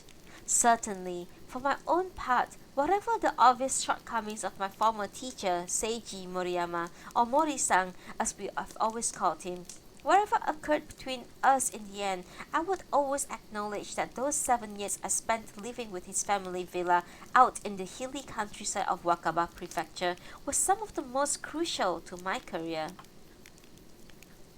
When I try today to summon a picture of Mori-san's villa, I tend to recall one particular satisfying view of it from up on the mountain path leading to the nearest village. As one climbed that path, the villa would appear down in the hollow below, a dark wooden rectangle set amidst the tall cedar trees.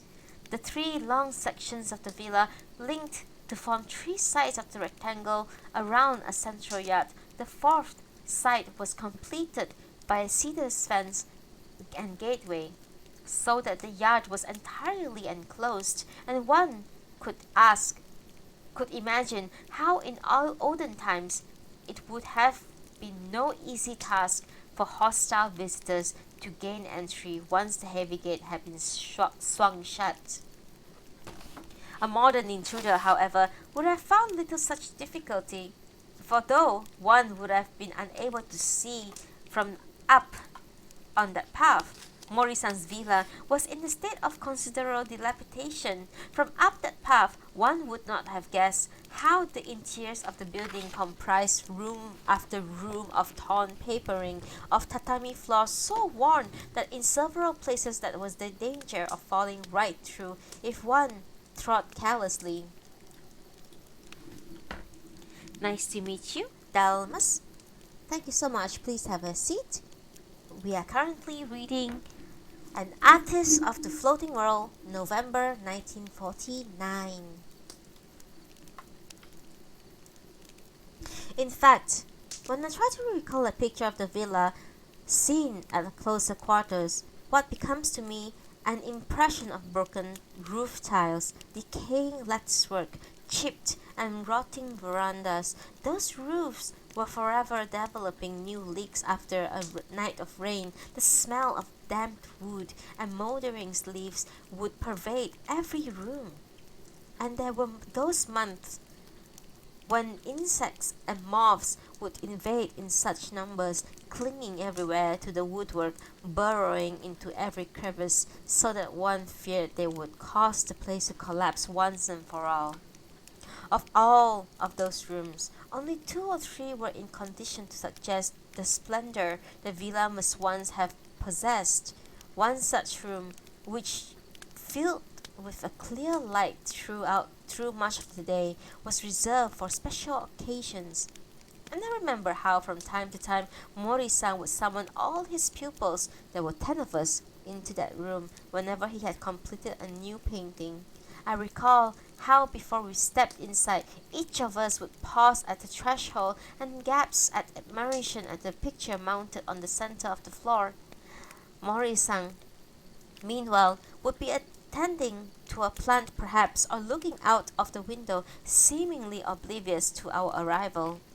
Before long, we would all be seated on the floor around the painting, pointing things out to each other in hushed tones. And look at the way Sensei had filled the corner there. Remarkable! But no one would actually say, Sensei, what a marvelous painting! For it was somehow the convention of these occasions that we behave as though our teacher were not present. Often, a new painting would feature some striking innovation, and a debate of some passion would develop among us. For example, I remember we came to the room to be confronted by a picture of a kneeling woman seen from a peculiarly low point of view, so low that we appeared to be looking up at her from floor level. Clearly, I remember someone asserting, the low perspective lends the woman a dignity she would otherwise not have. It is most astonishing achievement. For all other aspects, she looks a self-pitying sort. Is this the tension that gives the painting its subtle power? This may be so, someone now said. The woman may well have a sort of dignity, but that hardly derives from the low viewpoint. It seems clear that Sensei is telling us something much more pertinent. He's saying that the perspective appears low only because we have become attuned to a particular eye level. It is clearly Sensei's desire to liberate us from such an arbitrary and confining habits. He is saying to us there's no need to always see things from the usual tired angles. This is why this painting is so inspiring. Soon, we were all shouting and contradicting each other with our theories about Mori-san's intention. And although, as we argued, we continually stole glances towards our teacher, he gave no indication as to which of our theories he approved of. I recall him simply standing there at the far end of the room, his arms folded, gazing out across the yard through the wooden lattice bars of the window, an amused look on his face. Then, after he had listened to us argue for some time, he turned and said, "Perhaps you will all leave me now. There are certain matters I wish to attend to," at which we will all file out of the room, once more muttering our admiration for the new painting. As I recount this, I am aware that Mori-san's behavior may strike you as somewhat arrogant, but it is perhaps easier to understand the aloofness he displayed on such occasions if one has oneself been in a position in which one is constantly looked up to and admired. For it is by no means desirable that one be always instructing and pronouncing to one's pupils. There are so many situations when it is preferable to remain silent so as to allow them the chance to debate and to ponder. As I say, anyone who has been in a position of large influence will appreciate this. The effect was, in any case, the arguments of our teacher's work could go on for weeks on end. In the continued absence of any explication from Mori-san himself, the tendency for us to look to one of our number, an artist called Sasaki, who at that point enjoyed status of being Mori-san's leading pupil. Although, as I've said, some arguments could go on a long time, once Sasaki finally made up his mind on a matter, that would usually mark the end of the dispute. Similarly, if Sasaki were to suggest a person's painting was in any way disloyal to our teacher, this would almost always lead to immediate capitulation of the part of the offender, who would then abandon the painting or in some cases burn it along with the refuse. In fact, as I recall, the tortoise, for several months of our arrival together at the villa, was repeatedly destroying his work under such circumstances. For while I was able to settle easily enough into the way of things are, my companion would again and again produce work displaying elements clearly contrary to our teacher's principles, and I remember many times pleading to my new colleagues on his behalf, explaining that he was not intentionally being disloyal to Mori-san. Often, during those early days, the tortoise would approach me with a distressed air and lead me off to see some half-completed work of his, saying in low voice, "Ono-san, please tell me, is this as our teacher would do it?" And at times, even I became exasperated to discover he had unwittingly employed yet some other obviously offensive element. For it was not as though Mori-san's priorities were at all hard to grasp. The label, the modern Utamaro, was often applied to our teacher in those days, and although this was a title conferred all too readily then on any competent artist who specialized in portraying pleasure district women, it tends to sum up Mori-san's concern rather well. For Mori-san was consciously trying to modernize the Utamaro tradition in many of his notable paintings, tying a dance drum, say, or after a bath, the woman is seen from the back in classic Utamaro fashion. Various other such classic features recur in his work: the woman holding a towel to her face, the woman combing out her long hair. And Mori-san made extensive use of the traditional device to expressing emotions through the textiles which the woman holds or wears, rather through the look on her face. But at the same time, his work was full of European influences, which the more staunch admirers of Utamaro would have regarded as iconoclastic. He had, for instance, long abandoned the use of the traditional dark outline to define his shapes, preferring instead the Western use of blocks of colors with light and shade to create a three-dimensional appearance. And no doubt, he had taken his cue from the Europeans in what was his most central concern, the use of subdued colors. Mori-san's wish was to evoke a certain melancholy, nocturnal atmosphere around his women, and throughout the years I studied under him, he experimented extensively with colors in an attempt to capture the feel of the lantern light. Because of this, it was something of a hallmark of Mori-san's work that a lantern would always figure somewhere in a picture, by implication if not in actuality. It was perhaps typical of the tortoise's slowness in grasping the essentials of Mori-san's art that even after a year in the villa, he was using colors that created quite the wrong effect, and then wondering why he was again being accused of disloyalty when he had remembered to include a lantern in his composition. For all my pleadings, the likes of Sasaki had little patience for tortoise difficulties, and at times the atmosphere threatened to become hostile for my companion, as he had experienced at Master Takeda's firm. And then, I believe it was sometime during our second year at the villa, a change came over Sasaki, a change that was to lead to his suffering hostility of an altogether harsher and darker nature than anything he had orchestrated against the tortoise. One supposed all groups of pupils tend to have a leader figure, someone whose abilities the teacher has singled out as an example for the others to follow.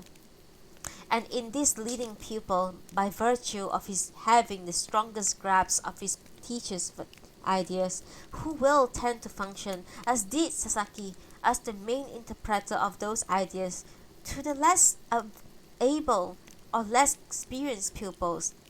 But by the same token, it is the same leading pupil who is most likely to see shortcomings in the teacher's work, or else envelope views of his own divergent from those of his teacher. In theory, of course, a good teacher should accept this tendency, indeed, welcome it as a sign that he has brought his pupil to a point of maturity. In practice, however, the emotions involved can be quite complicated. Sometimes, when one has nurtured a gifted pupil long and hard, it is difficult to see any maturing of talent as anything other than treachery, and some regrettable situations are apt to arise. Certainly, what we did to Sasaki following his dispute with our teacher was quite unwarranted, and there seems little to be gained in my recalling such things here.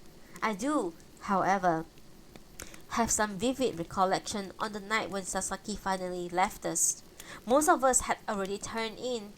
I was myself lying awake in the darkness in one of those dilapidated rooms when I heard Sasaki's voice calling to someone a little way down the veranda. He seemed to receive no answer from where it was he was addressing, and eventually there came the sounds of a screen sliding shut and Sasaki's footstep coming nearer.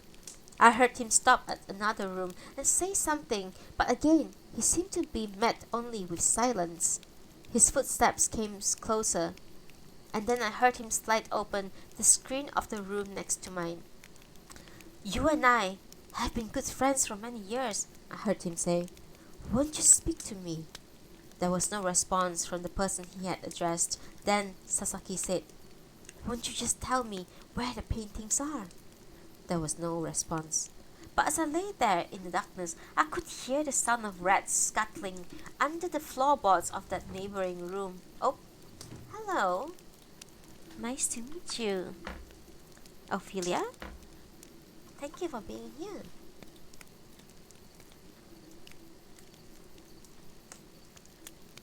I could hear the sounds of rats scuttling under the floorboards of the neighboring room, and it seemed to me this noise was some sort of reply. "If you find them so offensive," Sasaki's voice continued, "there's no sense in your keeping them. But they happen to mean a great deal to me at this moment. I wish to take them with me wherever it is I'm going. I've nothing else to take with me." Again, there came the scuttling noise of rats in reply, then a long silence. Indeed, the silence went on for so long, I thought perhaps Sasaki had walked off into the darkness and I had failed to hear him. But then I heard him say again, "These past few days, the others have done some terrible things to me. But what has hurt me the most has been your refusal to give me even one word of comfort." There was another silence. Then Sasaki said, "Won't you even look at me now and wish me well?" Eventually, I heard the screen slide shut and the sounds of Sasaki stepping down from the veranda and walking away across the yard. After his departure, Sasaki was hardly mentioned at the villa, and on the few occasions he tended to be referred to simply as the traitor. Indeed, I am reminded of just how much Sasaki's memory was prone to cause offense amongst us when I recall what occurred once or twice during those slanging contests we often indulged in. On warmer days, we tended to leave screens of our rooms wide open. Several of us congregating in a room might catch a sight of another group similarly gathered on the opposite wing. This situation would soon lead to someone calling out across the yard with a witty provocation, and before long both groups would be assembled out on their respective verandas, shouting insults at each other. This behavior may sound absurd when I recount it, but there was something about the architecture of the villa and the echoing acoustics it produced when one shouted from one wing to another that somehow encouraged us to indulge in these childish contests. The insults could be far-ranging, making fun of someone manly's prowess, say, or of the painting someone had just completed, but for the most part, devoid of any intent to wound. I recall many highly amusing exchanges which had both sides red with laughter. Indeed, by and large, my memories of these exchanges sum up well enough to competitive yet family-like intimacy. Hello, Mimi. Thank you so much. We are currently reading An Artist of the Floating World by Kazuo Ishiguro. No, on the last chapter, November 1949.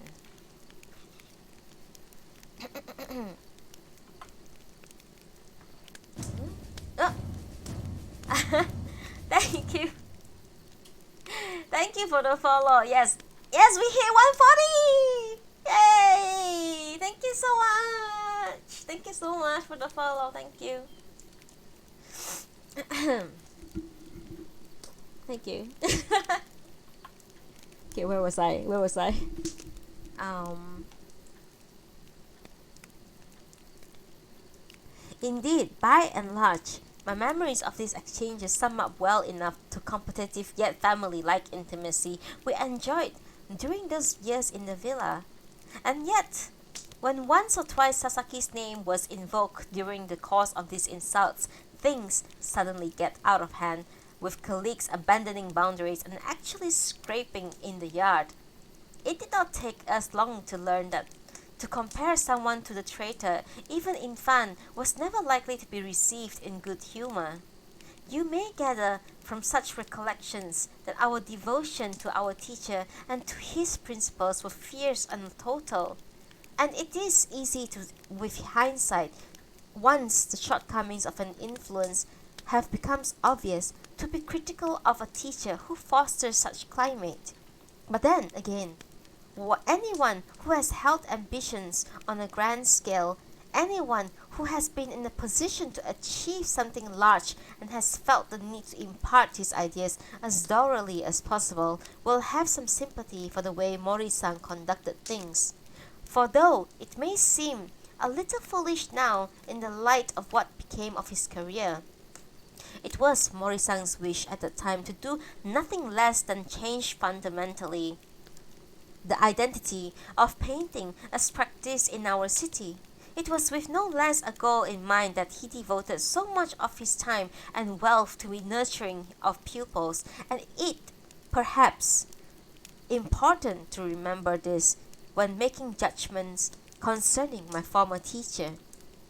His influence over us was not, of course, confined merely to the realms of paintings. We lived throughout those years almost entirely in accordance with his values and lifestyle, and this entails spending much time exploring the city's floating world, the nighttime world of pleasure, entertainment, and drink, which form the backdrop for all of our paintings.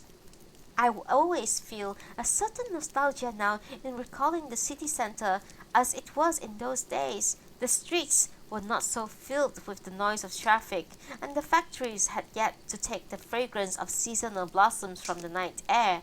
A favorite haunt of ours was a small tea house beside the canal of Kojima Street, which was called the Water Lanterns, for indeed the lanterns of the establishment could be seen reflected in the canal as one approached. The proprietor was an old friend of Mori-san's and ensured we always received generous treatments, and I recall some memorable nights there, singing and drinking with our hostesses.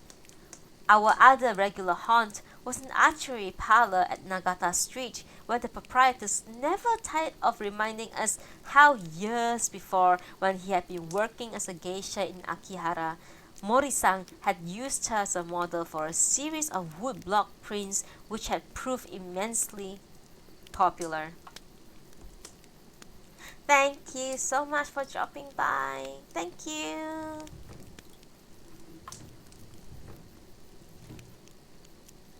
Some 6 or 7 young women hosted that archery parlor, and after a while we each had our own favorites with whom to exchange pipes and passed away the night.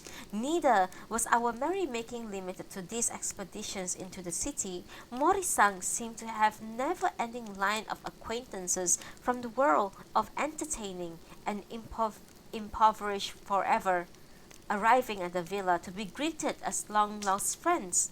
Large quantities of liquor would then be produced. Our visitors would sing and dance through the night, and before long someone would have to be sent out to awaken the wine cellar at the nearest village for replenishments. One irregular visitor of those days was storyteller named named Maki, a fat jolly man who could reduce us to all helpless laughter one moment and tears of sadness the next with his renderings of the old tales.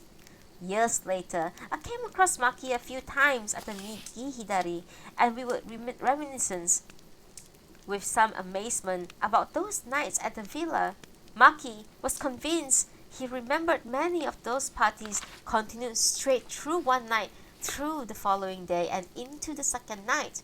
Although I could not be so certain of this, I had to admit the recollections of Morisan's villa in the daytime, littered everywhere, were sleeping or exhausted bodies. Some of them collapsed in the yard with the sun beating down on them. I have, however, a more vivid memory concerning one such night. I can recall walking alone across the central yard, grateful for the fresh night air, having for a moment escaped the revelings. I remember I walked over to the entrance of the storeroom and before going in, glanced back across the yard towards the rooms where my companions and our visitors were entertaining each other. I could see numerous silhouettes dancing behind the paper screens, and the singer's voice came drifting out through the night to me. I had made my way to the storeroom because it was one of the few places in the villa where there was a chance of remaining undisturbed for any length of time. I imagine days gone by when the villa had house guards and retainers. The room had been used for storing weapons and armor. But when I stepped inside that night and lit the lantern hanging above the door, I found the floor so cluttered with every sort of object it was impossible to cross it without hopping from one space to space. Everywhere were stacks of old canvases tied together with ropes, broken easels, all manner of pots and jars with brushes and sticks protruding. I negotiated my way to a clearing on the floor and sat down. The lantern above the door, I noticed, was causing the object around me to throw exaggerated shadows. It was an eerie effect, as though I was sitting there in some grotesque miniature cemetery. I suppose I must have become quite lost in my broodings, for I recall being startled by the sound of the storeroom door sliding open. I looked up to see Mori-san in the doorway and said hurriedly, "Good evening, sensei."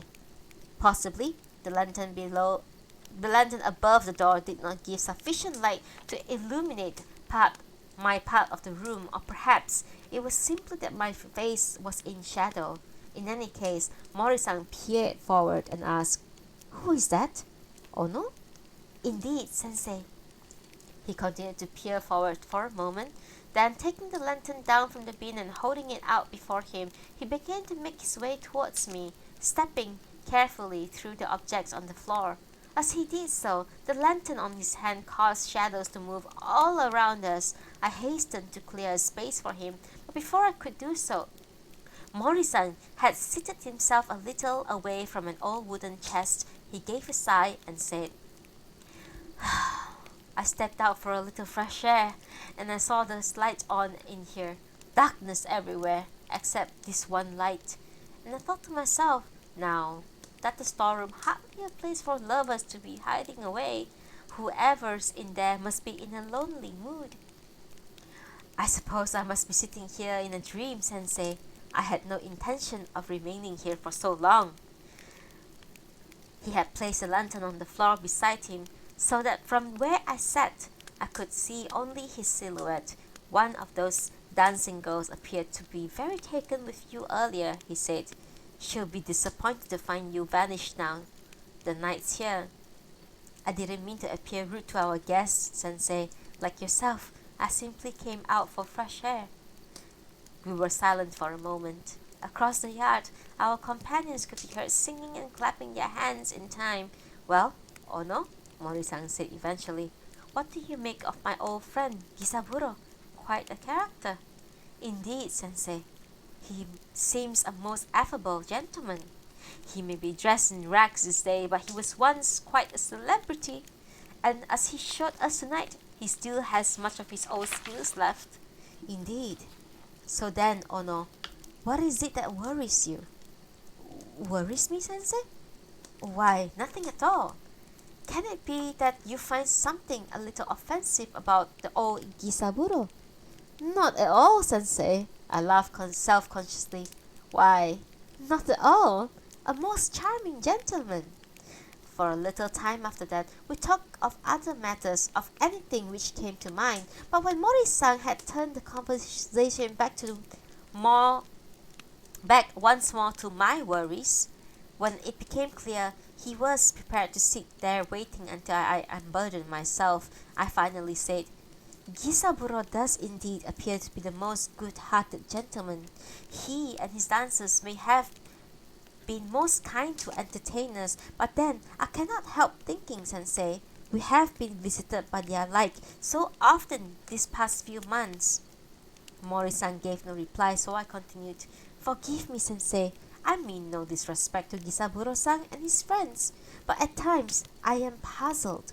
I am puzzled that we, artists, should be devoting so much of our time enjoying the company of those like Gisaburo-san.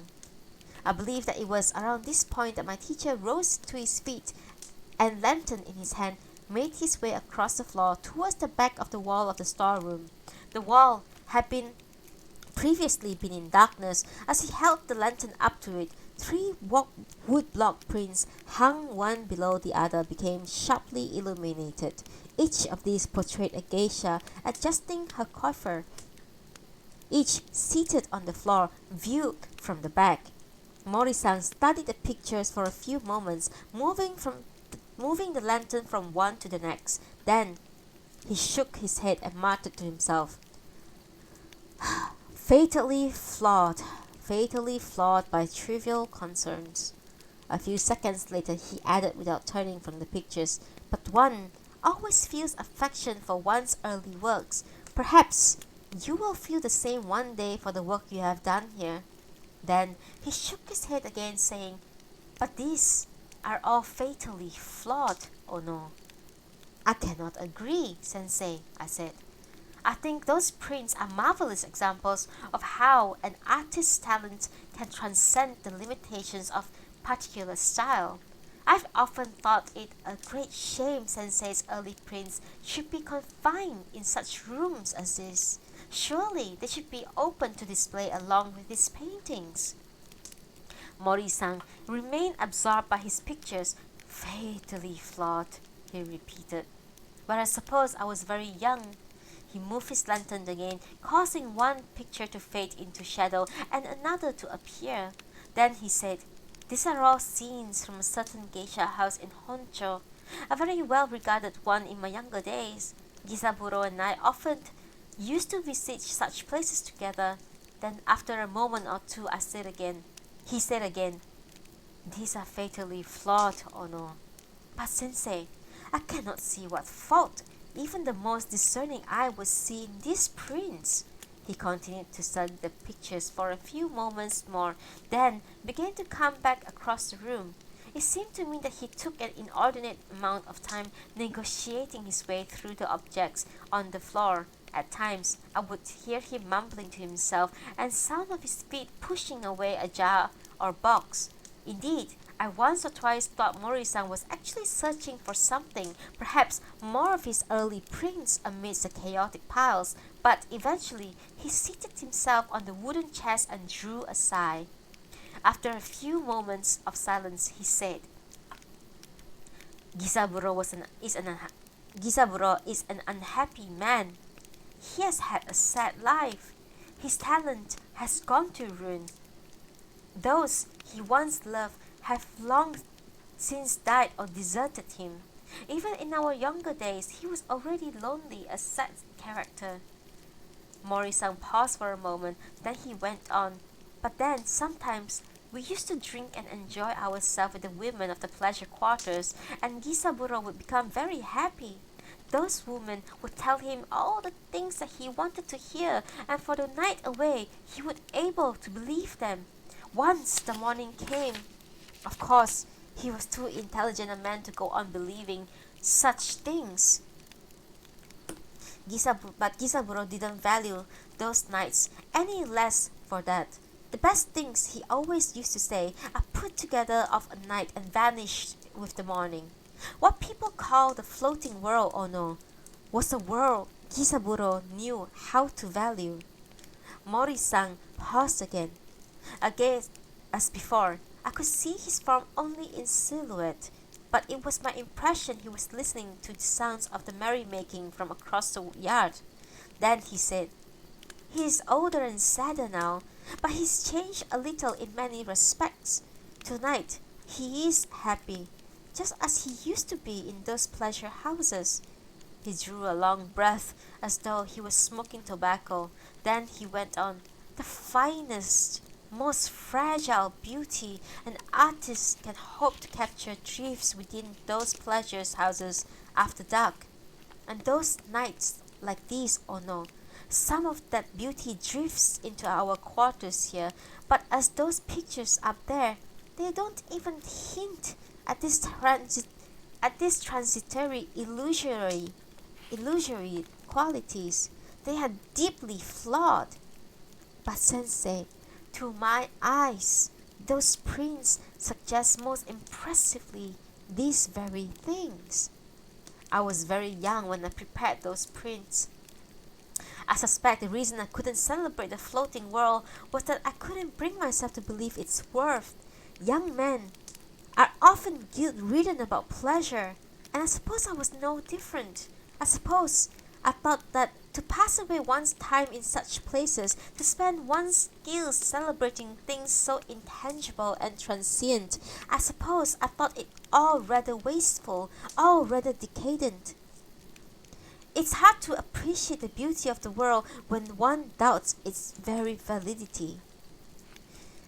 I thought about this and then said, "Indeed, sensei, I admit, what you say may well apply in respect to my own work. I will do all I can to put matters right." Mori-san appeared to not hear me. "But I have long since lost all such doubts, Ono," he continued. "When I am an old man, when I look back over my life and see I have devoted it to the task of capturing the unique beauty of the world, I believe I will be well satisfied, and no man will make me believe that I have wasted my time." It is possible, of course, that Mori-san did not use those exact words. Indeed, on reflections, such phrases sounds rather more like the sort of thing I myself would declare to my own pupils after we had been drinking a little at the Migi Hidari. As the new generation of Japanese artists, you have great responsibility towards the culture of this nation. I am proud to have the likes of you as my pupils, and while I may deserve only the smallest praise for my own painting, when I come to look over my own life and remember I have nurtured and assisted the careers of all of you here, why then no man will make me believe I have wasted my time. And whenever I made some such statement, all the young men congregated around the table would drown each other out in protest at the way I had dismissed my own paintings, which, they clamored to inform me, were without doubt great works assured of their place in posterity. But then again, as I said, many phrases and expressions which came to be most characteristic of me, I actually inherited from Mori-san, and so it is quite possible that those were my teacher's exact words that night, instilled in me by the powerful impression they made on me at that time. But then again, I have drifted. I was trying to recall the lunch I had at the department store with my grandson last month following the annoying conversation with Setsuko in Kawabe Park. In fact, I believe I was remembering in particular Ichiro's extolling of spinach. Once our lunch had arrived, I recalled Ichiro sat there preoccupied with the spinach on his plate, sometimes prodding at it with a spoon, then looked up and said, "Oji-san, you watch!" My grandson proceeded to pile as much spinach as possible on the spoon, then raised it into the air and began pouring it into his mouth. His method resembled someone drinking the last dregs from a bottle. "Ichiro, I'm not sure that's such good manners." But my grandson continued putting more spinach into his mouth, all the time chewing vigorously. He put down his spoon only when it was empty. His cheeks were full to bursting. Then, still chewing, he fixed a stern expression on his face, thrust out his chest, and began punching the air around him. "What are you doing, Ichiro? You tell me now what you're up to." "You guess, Oji-san," he said through the spinach. I don't know, Ichiro. A man drinking sake and fighting?" "No, you tell me." Oji-san cannot guess. "Popeye, Sailor Man." "What is that, Ichiro? Another one of your heroes?" "Popeye, Sailor Man eats spinach. Spinach makes him strong." He thrust his chest again and threw more punches in the air. "I see, Ichiro," I said, laughing. "Spinach is a wonderful food indeed." "Does sake make you strong?" I smiled and shook my head. "Sake can make you believe you are strong, but in reality, Ichiro, you are no stronger than before you drank it." "Why do men drink sake then, Oji-san?" "I don't know, Ichiro. Perhaps because for a little while, they can believe they are stronger. But sake doesn't really make any man strong." "Spinach makes you really strong." "Then spinach is much better than sake." "You go on eating spinach, Ichiro. But look, what about all the other things on your plate?" "I like drinking sake too, and whiskey. At home there's a bar I always go to." "Is that so, Ichiro? Believe it's better you go on eating spinach, as you say. That makes you really strong." "I like sake the best. I drink 10 bottles every night, and then I drink 10 bottles of whiskey." "Is that so, Ichiro? Now, that's real drinking indeed. This must be a real headache for your mother." "Women never understand about us men drinking," Ichiro said, and then turned his attention to the lunch in front of him. But as soon as he looked up again, he said, "Oji-san's coming for supper tonight." "That's right, Ichiro. I expect Aunt Noriko will prepare something very nice." Aunt Noriko bought some sake. He said that Oji-san and Uncle Taro will drink it all up. "Well then, we may do indeed. I'm sure the women will like a little too." "But she's right, Ichiro. Sake is mainly for the men." "Oji-san, what happens if women drink sake?" There's no telling. Women aren't as strong as we are, Ichiro, so perhaps they'll get drunk very quickly." Aunt Noriko might get drunk. She might have a little tiny cup and get completely drunk." I gave a laugh. "Yes, that's quite possible. Aunt Noriko might get completely drunk. She'll sing songs and then fall asleep at the table." "Well, Ichiro," I said, still laughing, "we men had better keep the sake to ourselves then, hadn't we? Men are stronger, so we can drink more." "That's right, Ichiro. It's best we kept the sake to ourselves." Then, after I had thought for a moment, I added, "I suppose you're 8 years old now, Ichiro. You're growing to be a big man. Who knows? Perhaps Oji-san will see to it you get some sake tonight." My grandson looked at me with a slightly threatened expression and said nothing. I smiled at him, then glanced out at the pale grey sky through the large windows beside us. "You never met your Uncle Kenji, Ichiro. When he was your age, he was big and strong as you are now. I remember he had his first taste of sake around your age. I'll see to it, Ichiro. You get a small taste tonight." Ichiro seemed to consider this for a moment, and then he said, "Mother might be trouble." "Don't worry about your mother, Ichiro. Your Oji-san will be able to handle her." Ichiro shook his head wearily. "Women never understand men drinking," he remarked. "Well, it's time a man like you tasted a little sake. Don't you worry, Ichiro. You leave your mother to Oji-san. We can't have the woman bossing us around, can we?" My grandson remained absorbed in his thought for a moment. Then suddenly he said very loudly, "Aunt Noriko might get drunk." I laughed. "We'll see, Ichiro," I said. "Aunt Noriko might get completely drunk." It was perhaps 15 minutes or so later we were waiting for ice cream. And that Ichiro asked in a thoughtful voice, Oji-san, did you know Yujiro Naguchi? You must mean Yukio Naguchi, Ichiro. No, I've never met him, personally. My grandson did not reply, apparently absorbed by his reflection in the glass pane beside him. Your mother, I went on, also seemed to have Mr. Naguchi on her mind when I was speaking with her in the park this morning. I take it that the adults were discussing him at supper last night, weren't they? For a moment, Ichiro went on gazing at his reflection. Then he turned to me and asked, Was Mr. Naguchi like Oji-san? Was Mr. Naguchi like me? Well, your mother for one doesn't seem to think so. It was just something I said to your Uncle Taro once, Ichiro. It was nothing very serious. Your mother seems to have picked it up far too earnestly. I hardly remember what I was talking to Uncle Taro about at that time. But Oji just happened to suggest that he had one or two things in common with people like Mr. Naguchi. Now tell me, Ichiro, what did the adults all saying last night? Oji-san, why did Mr. Naguchi kill himself? That's very hard to say for sure, Ichiro. I never knew Mr. Naguchi himself, personally. But was he a bad man? No, he wasn't a bad man.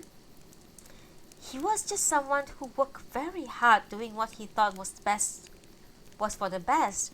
But you see, Ichiro, when the war ended, things were very different. The songs Mr. Naguchi composed had become very famous, not just in this city but all over Japan. They were sung on the radio and in bars. And the likes of your Uncle Kenji sang them when they were marching or before a battle. And after the war, Mr. Naguchi thought his songs had been, well, a sort of mistake.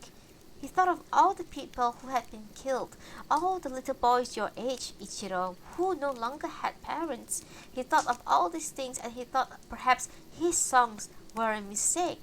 And he felt that he should apologize to everyone who was left, to the little boys who no longer had parents, and to parents who had lost little boys like you. To all these people, he wanted to say sorry. I think that's why he had killed himself. Mr. Naguchi wasn't a bad man at all, Ichiro. He was brave to admit the mistake that he had made. He was very brave and honorable. Ichiro was watching me with a thoughtful expression. I gave a laugh and said, What's the matter, Ichiro? My grandson seemed about to speak, but then turned again to look at his face reflected in the glass. Your Oji never meant saying anything by saying he was like Mr. Naguchi, I said. It was sort of a joke that he was making, that's all. You tell your mother that, and the next time you hear her talking about Mr. Naguchi, because of from what she was saying this morning, she picked up the whole thing quite wrongly. What's the matter, Ichiro? Suddenly so quiet.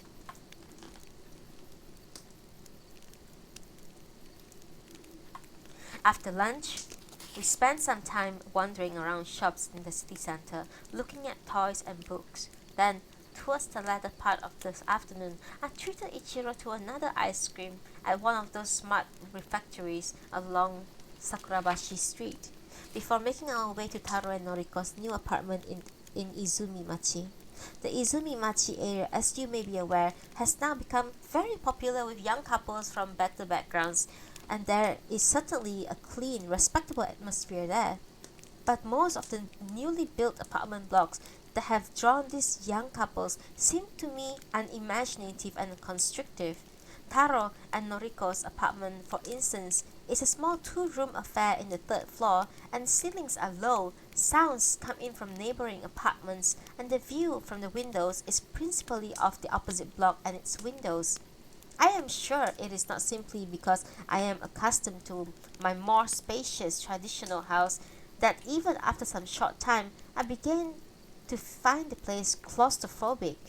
Noriko, however, seems very proud of her apartment and is forever toiling its modern qualities. It is apparently very easy to clean and the ventilation most effective. In particular, the kitchens and the bathroom throughout the block are of Western design and are, so my daughter assures me infinitely more practical than, say, the arrangement in my own house. However convenient the kitchen, it is very small, and when I stepped inside it that evening to see how my daughters were progressing with the meal, there seemed to be no space for me to stand. Because of this, and because of my daughters both seemed busy, I did not remain chatting with them long, but I did remark at one point, "You know, Ichiro was telling me earlier he's keen to taste a little sake." Setsuko and Noriko, who had been standing side by side slicing vegetable, both stopped and glanced up at me. I gave it some thought and decided could let him have a little small taste, I went on. "But perhaps you should dilute it with some water." "I'm sorry, father," Setsuko said, "but are you suggesting that Ichiro drank sake tonight?" "Just a little. He's a growing boy after all. But as I say, you would be best to dilute it." My daughters exchanged glances. Then Noriko said, "Father, he's only 8 years old." "There's no harm so as long as you mix it with water. You women may not understand, but these things mean a great deal to a young boy like Ichiro. It's a question of pride. He'll remember it for the rest of his life." "Father, this is nonsense," said Noriko. "Ichiro would just be sick." "Nonsense or not, I've thought this over carefully. You women sometimes don't have enough sympathy for a boy's pride." I pointed to the sake bottle standing on the shelf above their head. "Just a small drop will do." With that, I began to leave. Then I heard Noriko say, "Setsuko, it's out of the question. I don't know what father can be thinking." "Why all this fuss?" I said, turning at the doorway behind me. The main room, I could hear Taro and my grandson laughing over something. I lowered my voice and continued. "Anyway, I have promised him now. He's looking forward to it. You women sometimes just don't understand about pride." I was making to leave again when this time it was Setsuko who spoke. "It is very kind of father to consider Ichiro's feelings so carefully. However, I wonder if it wouldn't perhaps be best to wait until Ichiro is a little older." I gave a small laugh. "You know, I remember your mother protesting in the same way when I decided to let Kenji have a taste of sake at this age. Well, it certainly did your brother no harm." I regretted immediately introducing Kenji into such a trivial disagreement. Indeed, I believe I was momentarily quite annoyed with myself, and it is possible that I did not pay much attention to what Setsuko said next. In any case, it seems to me she said something like, "There's no doubt father devoted most careful thought to my brother's upbringing. Nevertheless, in the light of what came to pass, we can perhaps see that on one or two points at least, mother may have in fact have more correct ideas." To be fair, it is possible that she did not say anything quite so unpleasant. Indeed, it is possible that I misinterpreted entirely what she actually said, for I distinctly recall Noriko not reacting at all to her sister's word other than turn wearily back to her vegetables. Besides, I would not have thought Setsuko capable of introducing such gratuitously such a note to the conversation. Then again, when I consider the sort of insinuations that Setsuko had been making at Kawabe Park earlier the same day, I suppose I have admit the possibility that she did say something along such lines. In any case, I recall Setsuko concluding by saying, "Besides, I fear Suichi would not wish Ichiro to drink sake until he is older, but it is most kind of father to have given such consideration to Ichiro's feelings." Conscious that Ichiro might overhear our conversation, and not wishing to put cloud over what was a rare family reunion, I let the argument rest there and left the kitchen. For a while after that, as I recall, I sat in the main room with Taro and Ichiro exchanging enjoyable talk as we awaited supper. We eventually sat down to eat an hour or so later. As we were doing so, Ichiro reached over to the sake flask on the table, tapped it with his fingers, and looked over at me knowingly. I smiled at him but said nothing. The women had prepared a splendid meal, and the conversation was soon flowing effortlessly. At one point, Taro had us all laughing at the story of a colleague at his work, who, through a mixture of misfortune and his own comical stupidity, had gained a reputation for never meeting deadlines. Once, while relating to this story, Taro said, "Indeed, things have got to such a state that it seems our superiors have taken to calling him the tortoise. During a meeting recently, Mr. Hayasaka forgot himself and actually announced, 'We'll hear the tortoise report and then break for lunch.'" "Is that so?" I exclaimed with some surprise. "That's very curious. I myself once had a colleague who had the nickname for much the same reasons it seemed." But Taro did not seem particularly struck by this coincidence. He nodded politely and said, "I remember at school too there was a pupil we called the tortoise. In fact, just about every group has a natural leader. I suspect every group has its tortoise."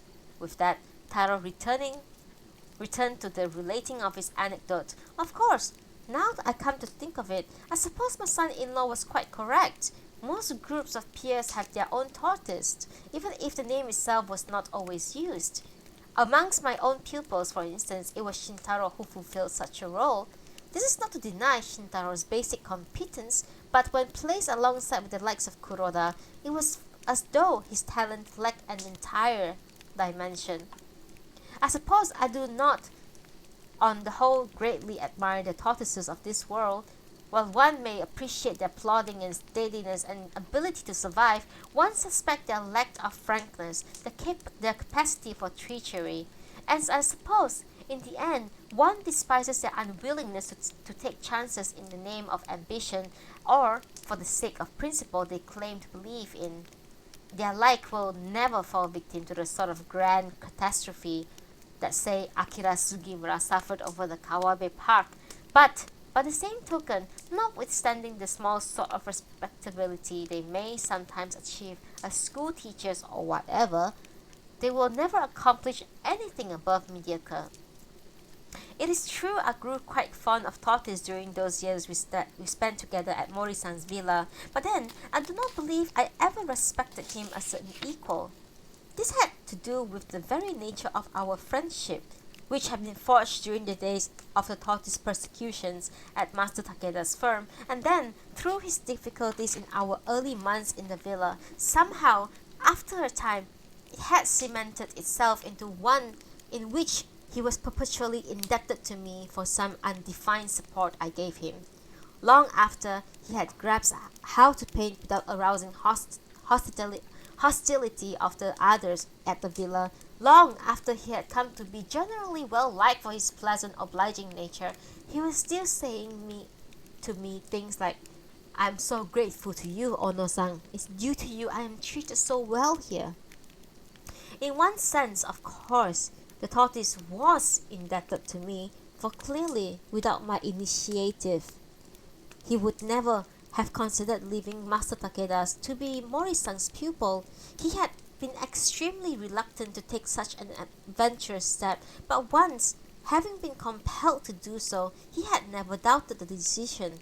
Indeed, the tortoise held Mori-san in such a reverence that for a long time, for the 2 years at least, I cannot recall his being able to hold a conversation with our teacher other than to mumble, "Yes, sensei," or "No, sensei."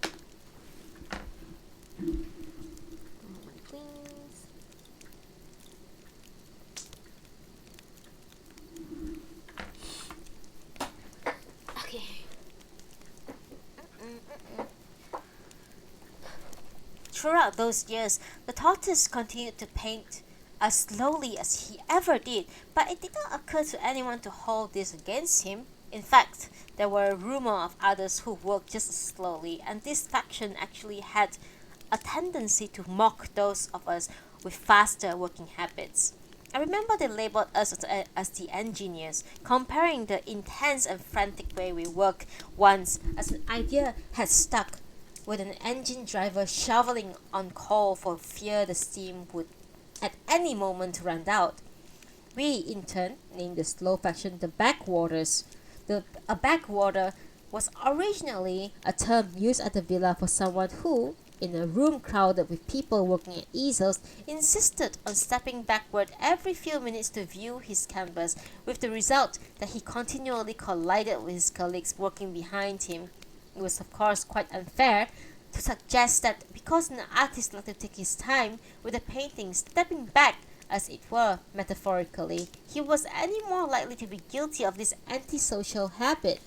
But then, we enjoyed the very provocativeness of the label. Indeed, I recalled a lot of good-humored bantering concerning engineers and backwaters.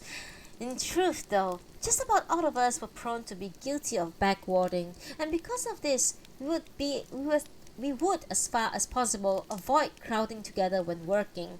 In summer month, many of my colleagues would set up easels spaced out at points along the verandas or else out in the yard itself, while others insisted on reserving large numbers of room because they liked to circulate from room to room according to the light.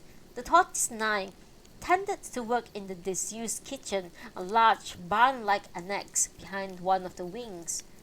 The floor, as one entered, was of trodden earth, but towards the back of a raised boarded platform, wide enough for our two easels that lowered cross beams of their looks, from which one hung pots and other kitchen utensils, and the bamboo racks on the wall proved most useful for our brushes, rags, paintings, and so on.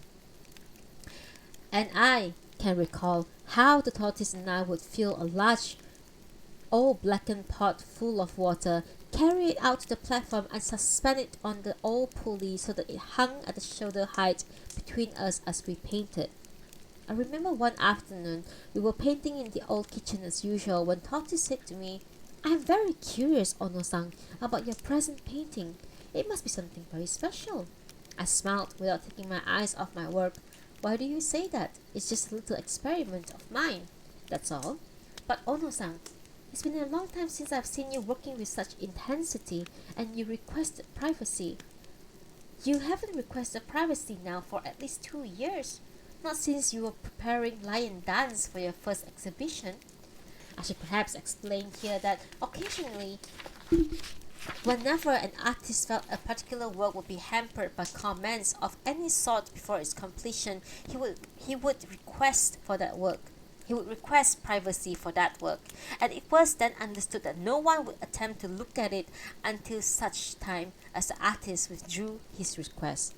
This was a sensible arrangement, living and working as we did so closely, and gave one room to take risks without fear of making a fool of oneself. "Is it really so noticeable?" I said. "I thought I was hiding my excitement rather well." "You must be forgetting, Ono-san. We have been painting side by side for almost 8 years now." "Oh yes, I can tell this is something quite special for you." "8 years," I remarked. "I suppose that's right." "Indeed, Ono-san, and it's been a privilege to work so close to one of your talent. More than a little humbling at times, but a great privilege nonetheless." "You exaggerate," I said, smiling and continuing to paint. "Not at all, Ono-san. I feel I would never have progressed at all if I have over these years without the constant inspiration of seeing your works appearing before my eyes. No doubt you have noted the extent to which my modest autumn girl owes itself to your magnificent girl at sunset. One of many attempts on my part, Ono-san, to emulate your brilliance. A feeble attempt, I realized, but then Mori-san was good enough to praise it as a significant step forward for me." I wonder now. I seized my brushstroke for a moment and looked at my work. "I wonder if this painting here will also inspire you." I continued to regard my half-finished painting for a moment, then glanced across to my friend over the ancient pot suspended between us. The tortoise was painting happily, unaware of my gaze. He had put on a little more flesh since the day I had first known him at Master Takeda's, and the harassed, fearful look of those days has been largely replaced by an air of childlike contentment. In fact, I recall someone around the time comparing the tortoise to a puppy who had just been petted, and indeed, this description was not inappropriate to the impression I received as I watched him paint that afternoon. Tell me, Tortoise, I said to him, you're quite happy with your work at present, aren't you? Most happy, thank you, Ono-san, he replied immediately. Then glancing up, he added hastily with a grin, of course, it has a long way to go before it can stand alongside your work, Ono-san. His eyes returned to his painting and I watched him working for a few more moments. Then I asked, you don't consider sometimes trying some new approaches? New approaches, Ono-san? He said, not looking up. Tell me, Tortoise, don't you have ambitions to one day produce paintings of genuine importance? I don't mean simply put out work that we may admire and praise among ourselves at the villa. I refer to work of real importance, work that will be significant contribution to the people of our nation. It's to this end, Tortoise, I talked of the need for a new approach. I had watched him carefully as I said all this, but the tortoise did not pause in his paintings. To tell you the truth, Ono-san, he said, someone in my humble position is always trying new approaches, but over the past year, I believe I'm beginning to find the right path at last. You see, Ono-san, I have noticed Mori-san looking at my work more and more closely this past year. I know he's pleased with me. Who knows, sometimes in the future I may be permitted to exhibit alongside yourself and Mori-san. Then at last he looked across to me and laughed self-consciously. Forgive me, Ono-san, just a fantasy to keep me persevering. I decided to let the matter drop. I had intended to try again at some later date to draw my friend into my confidence, but as it turned out, I was preempted by events. It was a sunny morning a few days after the conversation I have just recounted when I stepped into the old kitchen to discover the tortoise standing up on the platform at the back of the barn-like building, staring towards me. It took my eyes a few seconds to adjust the shade after the brightness of the morning outside, but I soon noticed the guarded, almost alarmed expression he was wearing. Indeed, there was something in the way he raised an arm awkwardly towards his chest before letting it fall again that suggested he expected me to attack him. He had made no attempt to set up his easel or otherwise prepare for the day's work. When I greeted him, he remained silent. I came nearer and asked, is something wrong? Ono-san, he muttered, but said no more. Then as I came up to the platform, he looked nervously to his left. I followed his gaze to my unfinished painting, covered over and stacked face against the wall. The tortoise gestured nervously towards it and said, Ono-san, is this a joke of yours? No, tortoise, I said, climbing up on the platform. It's no joke at all.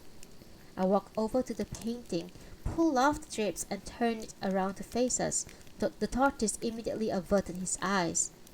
My friend, I said, you were once brave enough to listen to me, and we took together an important step in our careers. I had asked you to consider taking another step forward with me. The tortoise continued to hold his face away. He said, Ono-san, is our teacher aware of this painting? No, not yet. Well, I suppose I may as well show it to him. From now on, I intend to always paint alongside these lines. Tortoise, look at my painting. Let me explain to you what I'm trying to do. Then perhaps we can again take an important step forward together. At last, he turned to look at me. Ono-san, he said in a near whisper, you are a traitor. Now please excuse me. With that, he hurried out of the building. The painting, which had so upset the tortoise, was one entitled Complacency. And although it did not remain in my possession for long, such was my investment in it that time that its details have stayed imprinted in my memory. Indeed, had I the desire to do so, I feel I could quite accurately recreate that painting today. The inspiration behind it had been a small scene I had witnessed some weeks previously, something I had witnessed while out walking with Matsuda. We were, I recall, on our way to meet some of Matsuda's colleagues from Okada Shingen Society, to whom he wished to introduce me. It was towards the end of the summer. The hottest day were past, but I can recall following Matsuda's steady stride along the steel bridge at Nishizuru, moping the sweat from my face and wishing my companion would walk more slowly. Matsuda was dressed in that day in an elegant white summer jacket and as ever wore his hat slanted down stylishly. For all his pace, his strides had an effortless quality with no suggestion of hurry, and when he paused halfway across the bridge, I saw he did not seem to even be suffering from the heat. You get an interesting view from up here, he remarked. You agree, Ono? The view below us, framed by two factory plants looming one to our right and the other to our left. Wedged in between was dense model of roofs, some of the cheap shingled variety, others improvised out of corrugated metals. The Nishizuru district still has today a certain reputation as a deprived area, but in those days things were infinitely worse. Viewed from the bridge, a stranger may well have assumed that community to be some derelict site halfway to demolition, were it not for the many small figures visible on the closer inspection, moving busily around the houses like ants swarming around stones. Look down there, Ono, Matsuda said. There are many more and more places in our city like this. Only 2 or 3 years ago there was not such a bad place, but now it's growing into shanty district. More and more people become poor, Ono, and they are obliged to leave their house in the countryside to join their fellow sufferers in places like this. How terrible, I said. It makes one want to do something for them. Matsuda smiled at me, one of his superior smiles, which always made me feel uncomfortable and foolish. Well-meaning sentiments, he said, turning back to the view. We all utter them, in every walk of life. Meanwhile, places like these grew everywhere like bad fungus. Take a deep breath, Ono. Even from here you can smell the sewage. I had noticed an odor. Is it really coming from down there? Matsuda did not reply, but continued to look down at the shanty community with a strange smile on his face. Then he said, Politicians and businessmen rarely see places like this. At least if they do, they stand at safe distance as we are now. I doubt if many politicians or businessmen have taken a walk down there. Come to that, I doubt if many artists have either. Noticing the challenge in his voice, I said, I wouldn't object it if it won't make us late for our appointment. On the contrary, we will save ourselves a kilometer or two by cutting through down there. Matsuda had been correct in supposing the odor derived from the sewers of that community. As we climbed down to the foot of the steel bridge and we began making our way through the series of narrow alleys, the smell grew ever stronger until it became quite nauseous. There was no longer a trace of wind to combat the heat. The only movement in the air around us being the perpetual buzzing of flies. Again, I found myself struggling to keep up with Matsuda's strides, but this time felt no desire for him to slow down. On either side of us were what might have been stalls of some marketplace closed down for the day, but which in fact constituted individual households partitioned from the alleyway sometimes only by a cloth curtain. Old people sat in some of the doorways as we went past gave interested, though never hostile, stares. Small children appeared to be coming and going in all directions, while cats too seemed forever to be scurrying away from our feet. We walked on, dodging blankets and washings hung out along the coarse pieces of strings, past crying babies, barking dogs, and neighbors chatting amiably across the alleyway to each other, seemingly from behind closed curtains. After a while, I grew increasingly aware of the open sewer ditch dug on the either side of the narrow path we were walking. There were flies hovering all along their length, and as I continued to follow Matsuda, I had the distinct feeling the space between the ditches was growing more and more narrow until it was as though we were balancing along a fallen tree trunk. Eventually, we came to a kind of yard where a crowd of shanty huts closed off the way ahead. But Matsuda pointed to the gap between the two huts through which was visible an open piece of waste ground. If we cut across here, he said, we'll come up behind Kogane Street. Near the entrance of the passage Matsuda had indicated, I noticed three small boys bowed over something on the ground, prodding it with sticks. As we approached, they spun around it with scowls on their faces, and although I saw nothing, something in their manner told me that they were torturing some animal. Matsuda must have been drawn the same conclusion, for he said to me as we walked past, well, they have little else to amuse themselves with around here. I gave those boys little further thought at the time. Then some days later, that image of the three of them turning towards us with scowls on their faces, brandishing their sticks, standing there amidst all that squalor, returned to me with some vividness, and I use it as a central image of complacency. But I might point out that when the tortoise stole a look at my unfinished painting that morning, the three boys he saw would have differed from their models in one of two important respects.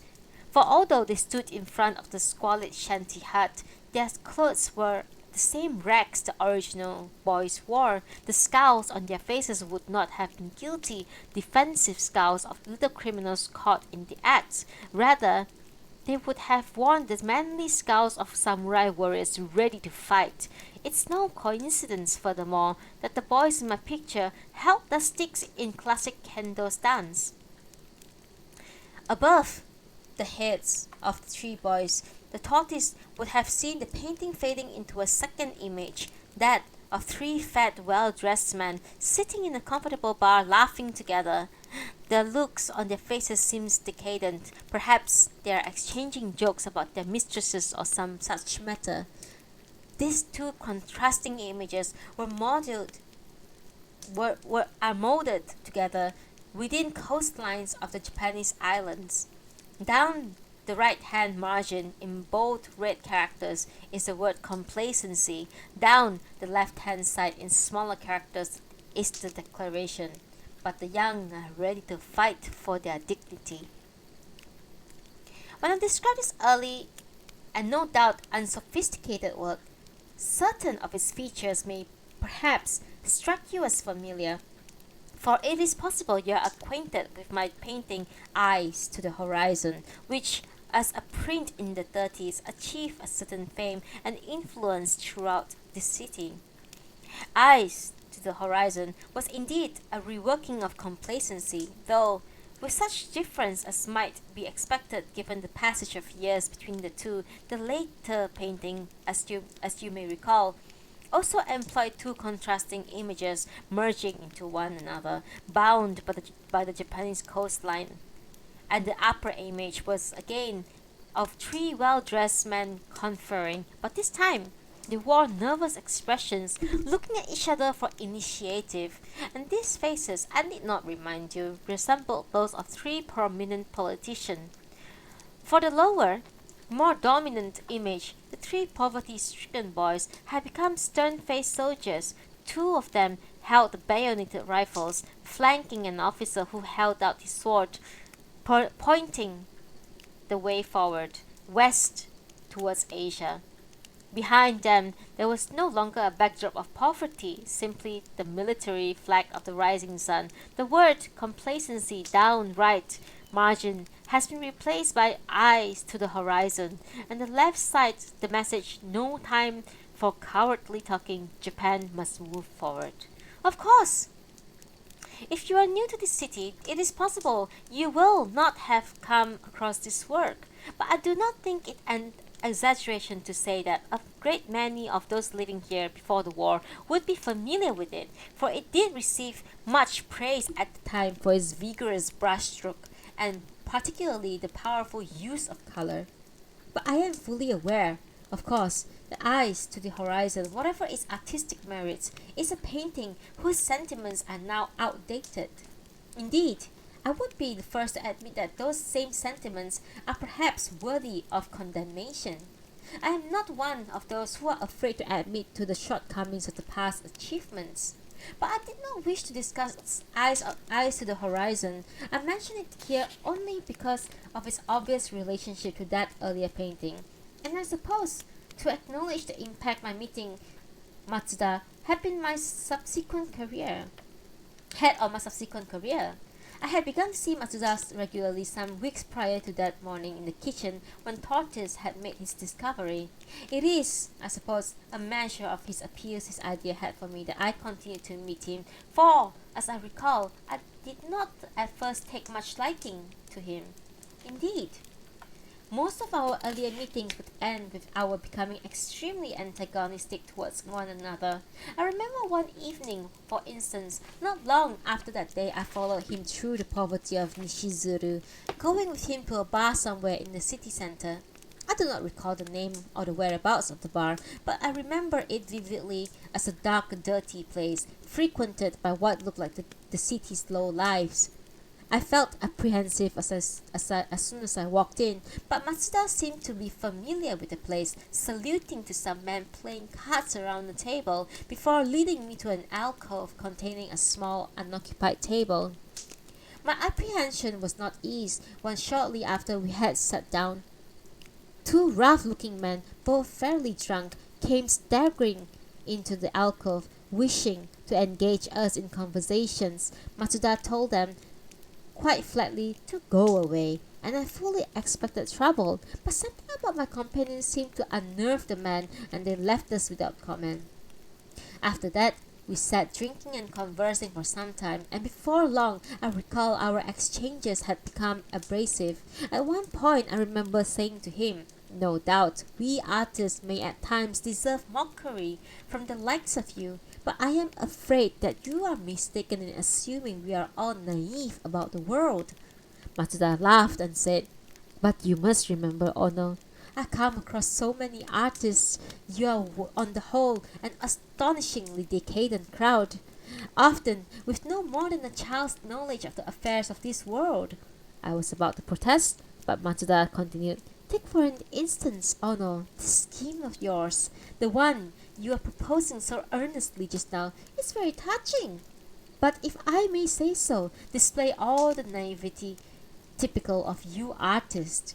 I fail to see why my idea is so worthy of your mockery, but then I obviously make a mistake in assuming you felt concern for the poor of the city. No need for such childish jibes. You know very well my concern. But then, let's consider your little scheme for a moment, huh? Let us suppose the unlikely occurs and your teacher is sympathetic. So then, all of you at the villa will spend a week or perhaps two producing what? 20 paintings? 30 at the most. There seems little point in producing more. You won't sell more than 10 or 11 in any case, so what will you do then, Ono? Wander the poor areas of the city with the little purse of coins you have raised from all that hard work? Give a cent to each poor person you meet? Forgive me, Matsuda, but I must repeat, you are quite wrong to assume me so naive. I wasn't for a moment suggesting the exhibition be confined simply to Mori-san's group. I am fully aware of the scale of the poverty we are seeking to alleviate. And this is why I'm coming to you with this suggestion. Your Okada Shingen Society is ably placed to develop such a scheme. Large exhibitions held regularly throughout the city, attracting ever more artists, would bring significant relief to these people. I'm sorry, Ono, Matsuda said, smiling and shaking his head, but I fear I was correct in my assumptions after all. As a breed, you artists are desperately naive. He leaned back on his seat and gave a sigh. The surface of our table was covered in cigarette ash and Matsuda was thoughtfully sweeping patterns in it with the edge of an empty matchbox left by the previous occupants.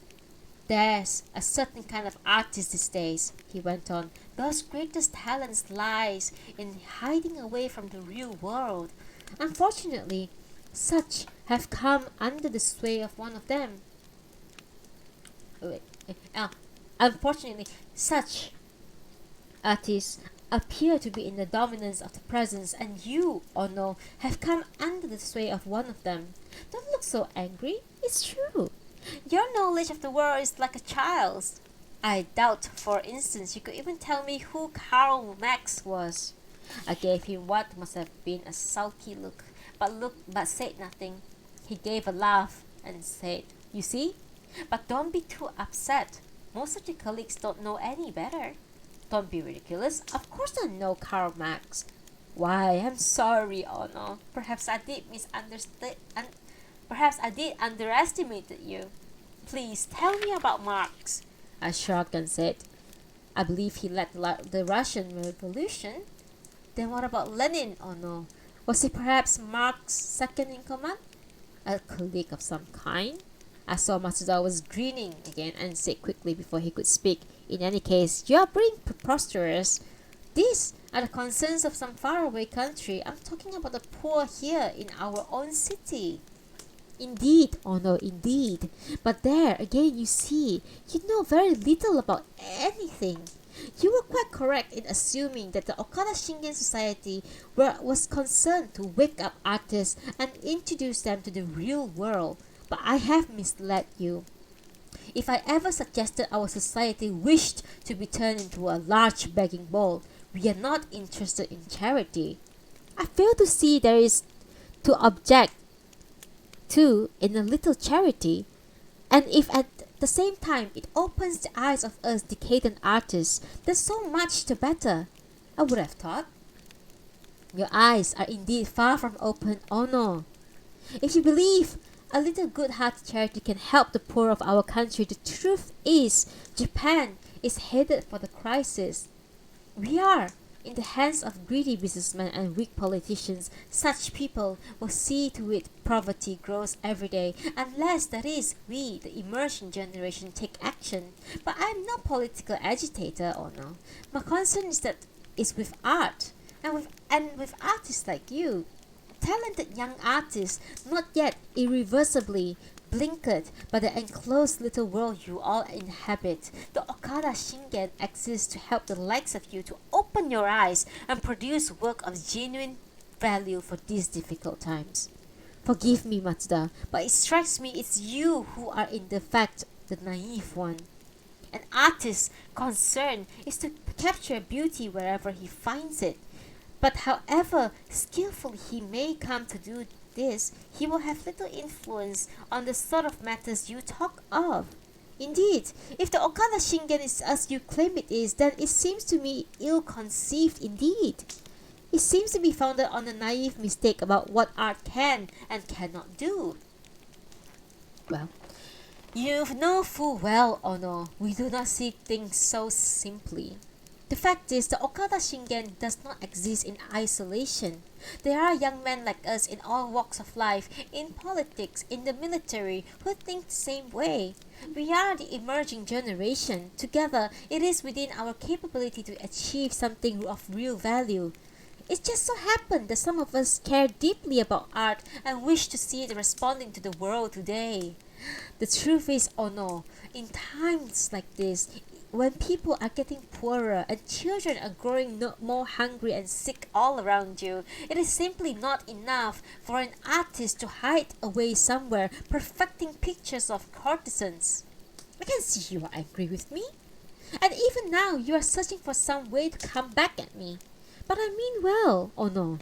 I hope later on you will think carefully about these things, for you, above all, are someone of immense talent."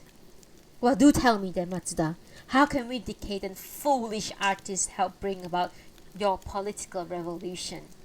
To my annoyance, Matsuda was once smiling disparagingly across the table. "Revolution? Really, Ono? The communists want a revolution. We want nothing of the sort. Quite the opposite, in fact. We wish for a restoration. We simply ask that His Imperial Majesty the Emperor be restored to his rightful place as head of our state. Hello? Illuminate Rune, thank you so much for being here. Thank you so much.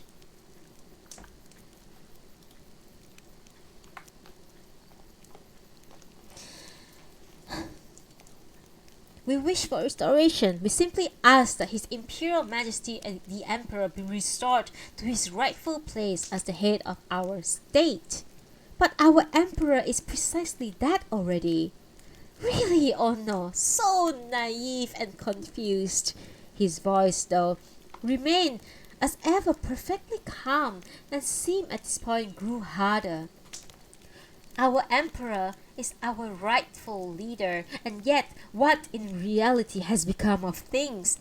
Power has been grasped in front of him, from him by these businessmen and their politicians. Listen, Ono, Japan is no longer a backward country of peasant farmers. We are now a mighty nation capable of matching any of the Western nations. In the Asian hemisphere, Japan stands like a giant amidst cripples and dwarfs, and yet we allow our people to grow more and more desperate, our little children to die of malnutrition. Meanwhile, the businessmen get richer and the politicians forever make excuses and chatter. Can we imagine any of the Western powers allowing such situation? They would surely have taken actions long ago. Action?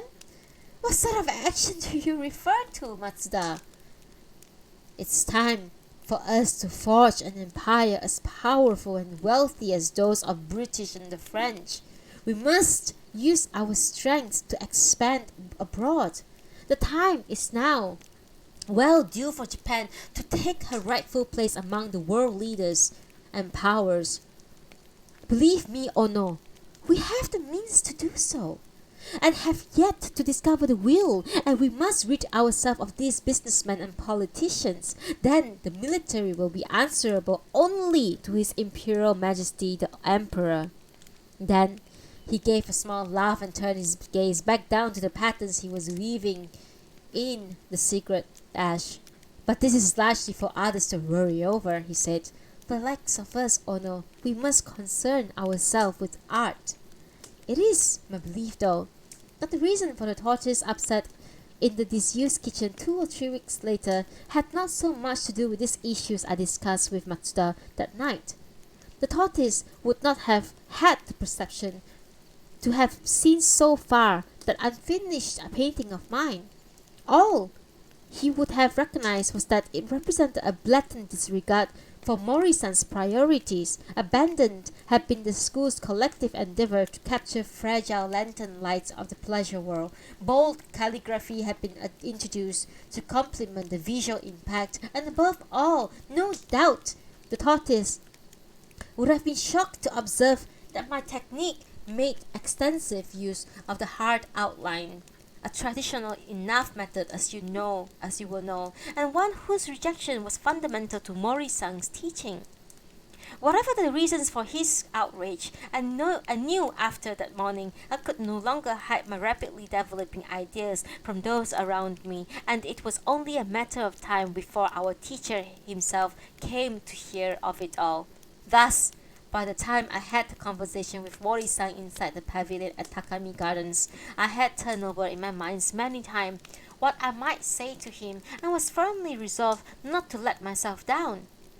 It was a week or so after that morning in the kitchen. Mori-san and I had spent the afternoon in the city on some errands, perhaps to select and order our materials. I do not remember. What I do recall is that as we went about our business, Mori-san did not behave in any way oddly towards me. Then with the evening drawing in, finding ourselves with a little time before our train, we climbed the steep steps behind Yotsugawa Station up to the Takami Gardens. In those days, there stood up on Takami Gardens a most pleasing pavilion just on the rim of the hill overlooking the area, not far, in fact, from the place where the Peace Memorial stands today. The most noticeable attractive feature of this pavilion was the way the eaves of the elegant roof were hung all around with the lanterns, although on that particular night, as I recall, the lanterns were all unlit as we approached. Stepping in under the roof, the pavilion was as spacious as the large room, but since it was not enclosed in any sides, only the arched post supporting the roof broke one's view over the district below. Quite possibly that evening, with Mori-san, was the occasion I first discovered that pavilion. It was to remain a favorite spot for me over the years until it was eventually destroyed during the war, and I often took my pupils there whenever we happened to be passing that way. Indeed, I believe that it was in that same pavilion just before the start of the war I was to have my last conversation with Kuroda, the most gifted of my pupils. In any case, the first evening I followed Mori-san inside, I recall the sky had become a pale crimson color, and light were coming on amidst the muddle of roofs still visible down below in the gloom. Mori-san took a few further steps towards the view, then leaning a shoulder against the post, looking up to the sky with some satisfaction, and said without turning to me, "Oh no, there are some matches and tapers in our kerchief. Kindly light these lanterns. The effects, I imagine, will be most interesting." One moment, please. Okay.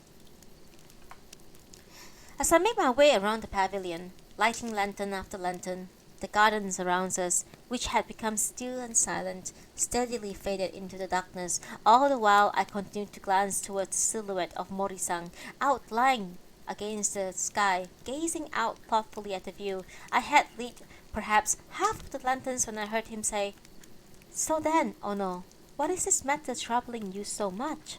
"I'm sorry, Sensei? You mentioned earlier there was something troubling you." I gave a small laugh as I reached up towards a lantern. "Just a small thing, Sensei. I wouldn't bother Sensei with it, but then I'm not sure what to make of it. The fact is, 2 days ago, I discovered that certain of my paintings had been removed from where I always store them in the old kitchen." Mori-san remained silent for a moment, then he said, "And what did the others have to say about this? I asked them, but no one seemed to know anything. Or at least, no one seemed willing to tell me." "So what did you conclude, Ono? Is there some conspiracy against you?" "Well, as a matter of fact, Sensei, the others do appear anxious to avoid my company. Indeed, I have been unable to have a single conversation with any of them over the past few days. And when I enter a room, people go silent or else leave altogether." He made no comments about this, and when I glanced towards him, he appeared to be still absorbed by the setting sky. I was in the process of lighting another lantern when I heard him say, "Your paintings are presently in my possession.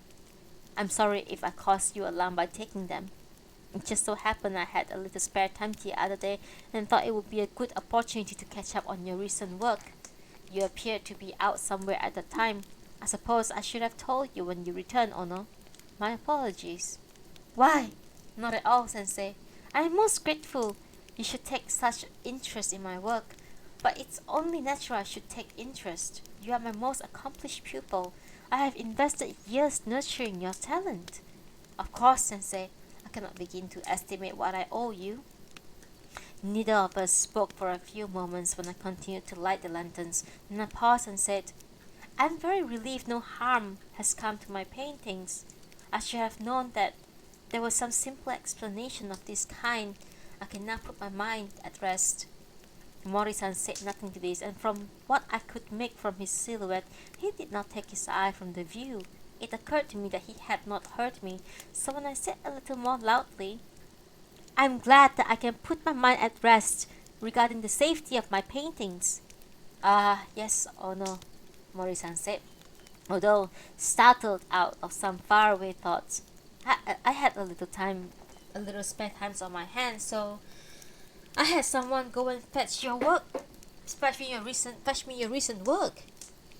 It was foolish of me to have worried I'm glad the paintings are sorry. I'm glad the paintings are safe. He did not speak for some time, so that I again thought he had not heard me. But then he said, I was a little surprised by what I saw. You seem to be exploring curious avenues. Of course, he may well not have used the precise phrase exploring curious avenues, for it occurs to me that the expression was one I myself tended to use frequently in later years, and it may be that I am remembering my own words to Kuroda on that later occasion at the pavilion. But then again, I believe Mori-san did at times refer to exploring avenues. In fact, this is probably another example of my inheriting a characteristics from my former teacher. In any case, I recall I did not respond any other than to give a self-conscious laugh and reach for another lantern. Then I heard him saying, it's no bad thing that a young artist experiments a little. Amongst other things, he is able to get some of his more superficial interests out of his system that way. Then he can return no more serious work serious work with more commitment than ever. Then after a pause he muttered as though to himself, no, it's no bad thing to experiment. It's part of being young. It's not a bad thing at all. Sensei, I said, I feel strongly that my recent work is the finest one that I've yet done. It's not a bad thing. It's not a bad thing at all. But then again, one shouldn't spend so much time with such experiments. One can become like someone who travels too much. Best return to serious work before too long.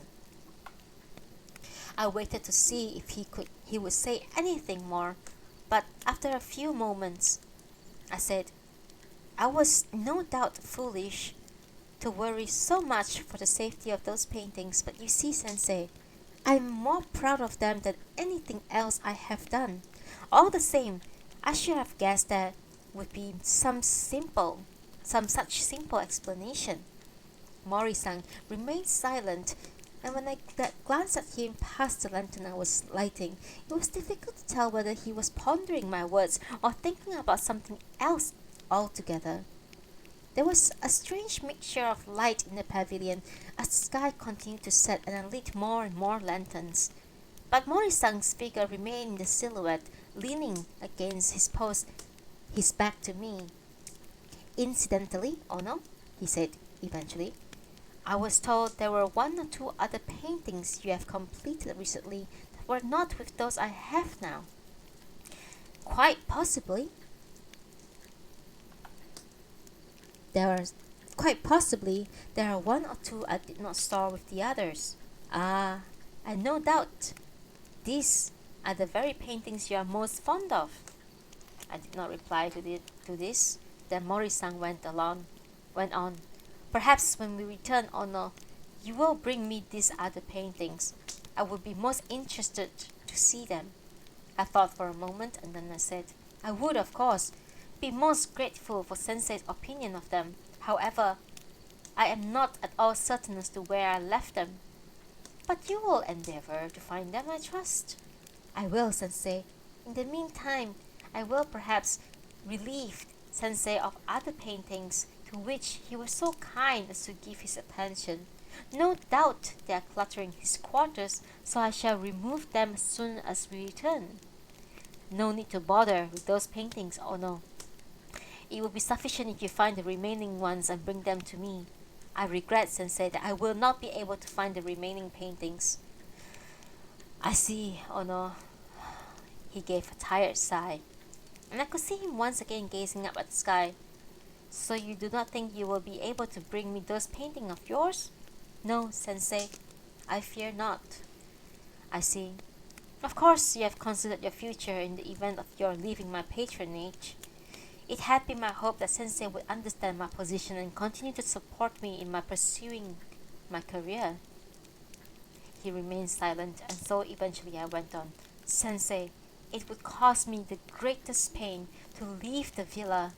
These past several years have been the happiest and most valuable of my life. My colleagues I look upon as brothers, and as for Sensei himself, Why? I can hardly begin to estimate what I owe him. I would beg you to look once more at my new painting and reconsider them. Perhaps, in fact, Sensei will allow me, when we return, to explain my intention in each picture. He still gave no signs of having heard me, so I continued. I have learned many things over these past years. I have learned so much in contemplating the world of pleasures and recognizing its fragile beauty. But now I feel it is time for me to progress to other things. Sensei, it is my belief that in such troubled times as these, artists must learn to value something more tangible than those pleasurable things that disappear with the morning light. It is not necessary that artists always occupy a decadent and enclosed world. My conscience, Sensei, tell me I cannot remain forever an artist of the floating world. With that, I turned my attention back to the lanterns. A few moments later, Mori-san said, "You have been for some time now my most accomplished pupil. It will be a matter of some pain to see you leave. For me to see you leave. Let us say then that you have 3 days to bring me those remaining paintings. You will bring those to me, then turn your mind back to more proper concerns. As I have already said, Sensei, it is my deep regret that I will unable to bring you those paintings." Mori-san made a sound as though he were laughing to himself.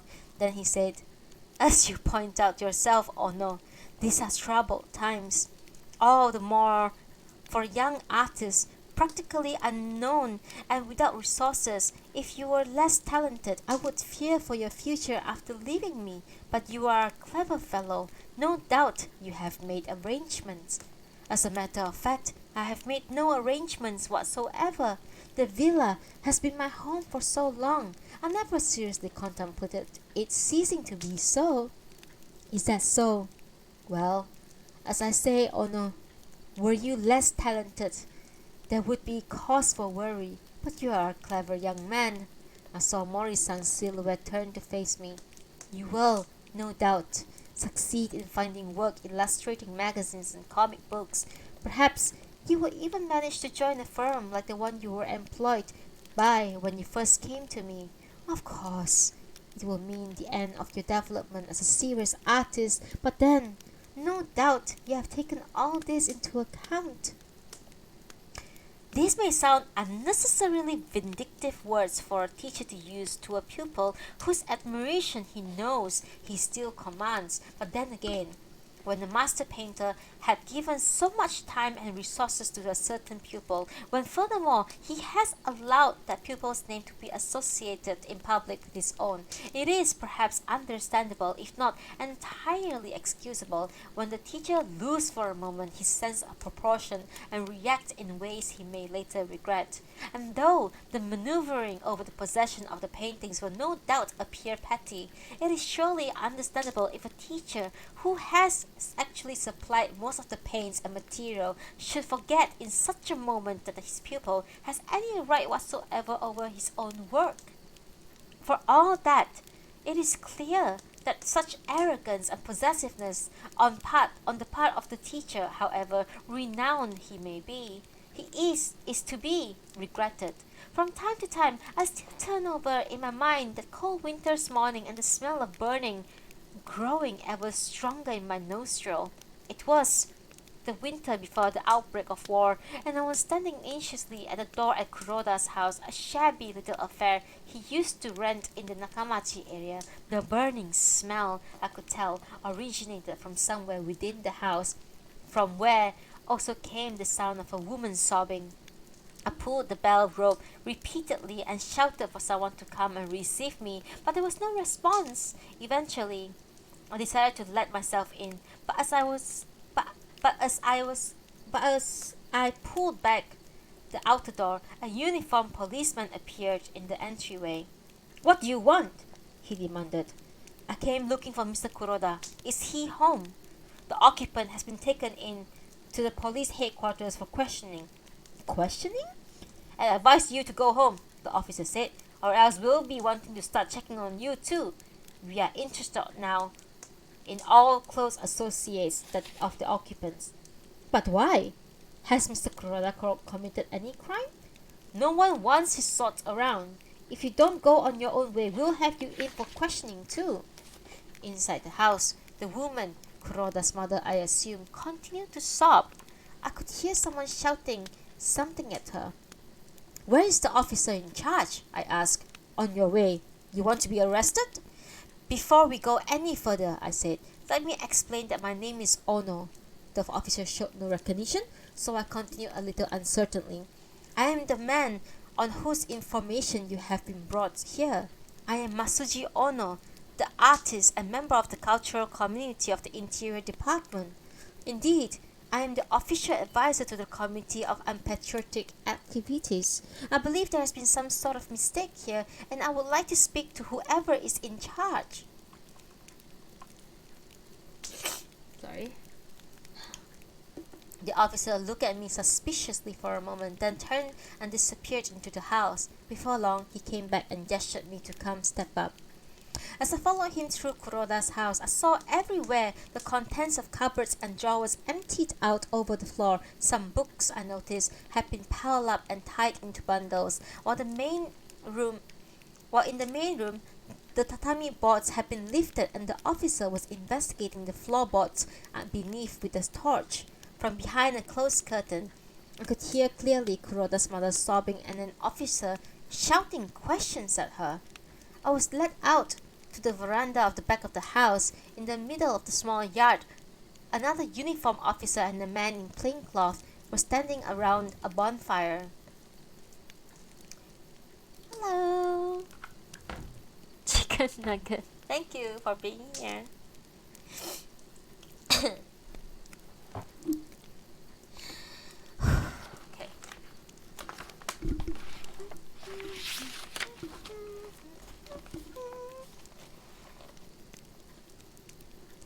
Mr. Ono? He asked, quite respectfully. The officer who had led me in seemed to sense his earlier rudeness had been inappropriate and quickly turned back into the house. What has happened to Mr. Kuroda? Taken for questioning, Mr. Ono. We'll take care of him, don't you worry. I stared past him at the fire, now almost burnt out. The uniformed officer was poking the pile with a stick. Do you have authorization to burn those paintings? I asked. It is our policy to destroy any offensive material which won't be needed as evidence. We have selected good enough example. The rest of this trash we are just burning. I had no idea, I said, something like this would happen. I merely suggested to the committee someone come around and give Mr. Kuroda a talking to for his own good. I stared again at the smoldering pile in the middle of the yard. It was quite unnecessary to burn those. There were many fine works amongst them. Mr. Ono, we are grateful for your help, but now the investigations have been started. You must leave them in the hands of the appropriate authorities. You must leave them. We will see it. We will see it. Your Mr. Kuroda is treated fairly.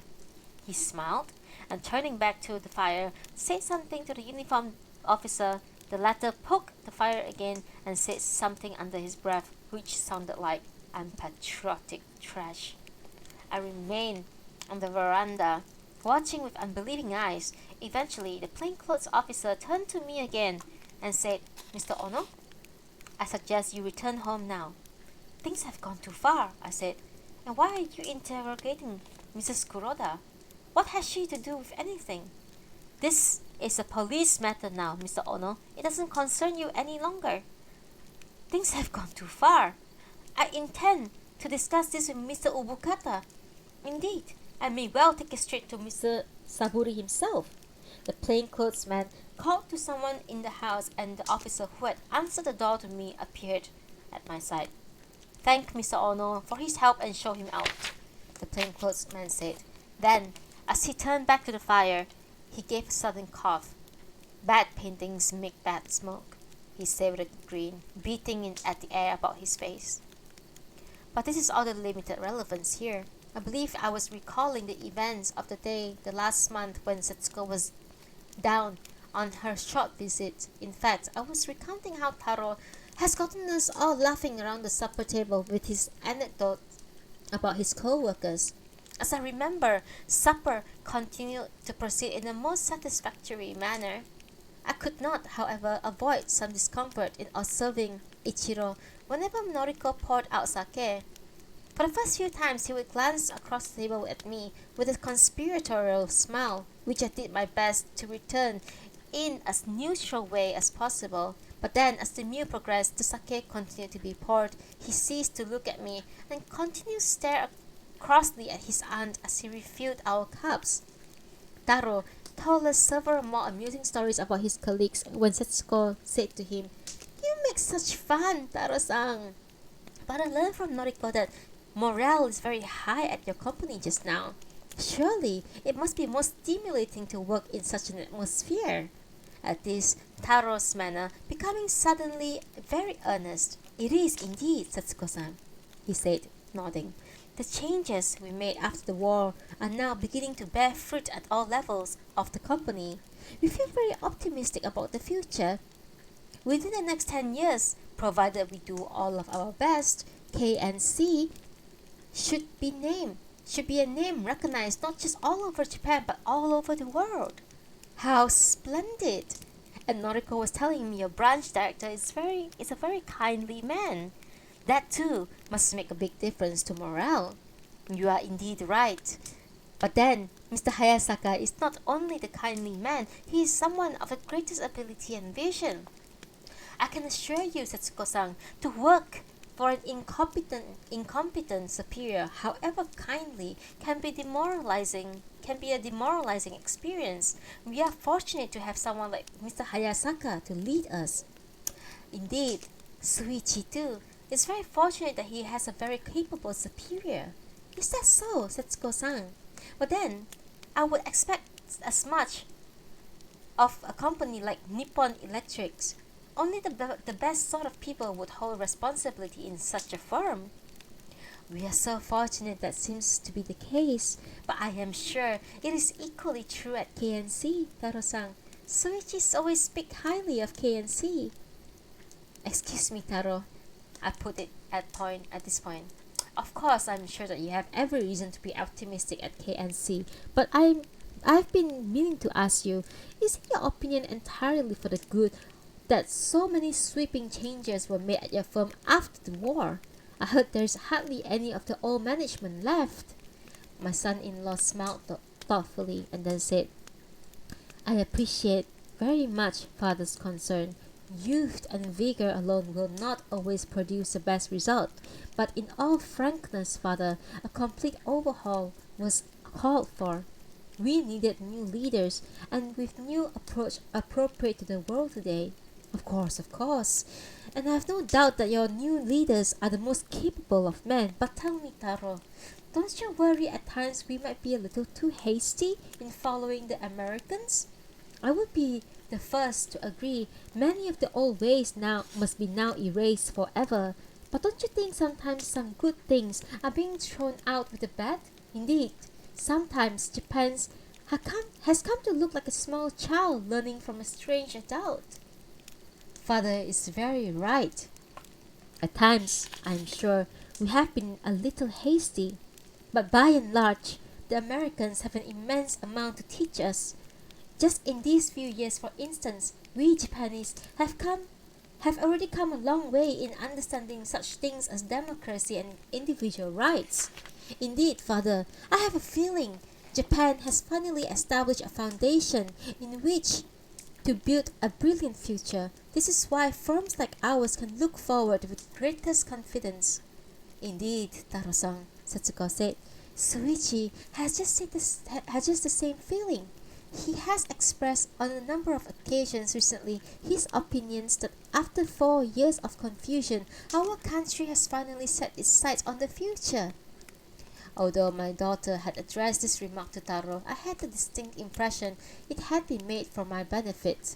Taro, too, seemed to take it that way, for rather than reply to Setsuko, he continued, "In fact, Father, just the other week I attended a reunion dinner of my school graduation year, and for the first time since the surrender, all those present from every walk of life were expressing optimism for the future.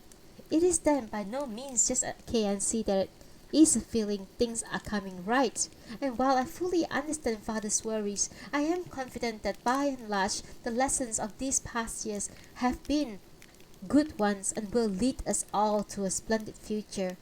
But perhaps I am to be corrected, father. Not at all, not at all, I said, and gave him a smile. As you say, no doubt your generation has a splendid future, and you are all so confident. I can only wish you the best. My son-in-law seemed about to respond to this, but just then Ichiro reached across the table and tapped the sake flask with his finger, as he had done once more before. Taro turned to him, saying, "Ah, Ichiro-san, just who we needed for our discussion. Tell us, what do you think you'll be when you grow up?" My grandson continued to regard sake flask for a moment, then glanced off towards me with a sullen look. His mother touched his arm, whispering to him, "Ichiro, Uncle Taro's asking you. You tell him what you want to be." "President of Nippon Electrics," Ichiro declared loudly. We all laughed. "Now, are you sure of that, Ichiro-san?" Taro asked. "You don't instead to lead us at KNC? Nippon Electric is the best company." We all laughed again. "Ah, what a great shame for us," Taro remarked. "Ichiro-san is just who we'll need in KNC in a few years." This exchange seemed to take Ichiro's mind off the sake, and from then on he seemed to enjoy himself, joining in loudly whenever the adults laughed at something. Only towards the very end of our meal did he ask in a quite disinterested voice, "Is the sake all finished now?" "All gone," Noriko said. "Would Ichiro-san like more orange juice?" Ichiro refused this offer with a well-mannered way and turned back to Taro, who had been explaining something to him. For all that, I could imagine his disappointment and left a wave of irritation at Setsuko for not being a little more understanding of her little boy's feelings. I got my chance to talk alone with Ichiro an hour or so later when I went into the small spare room of the apartment to say good night to him.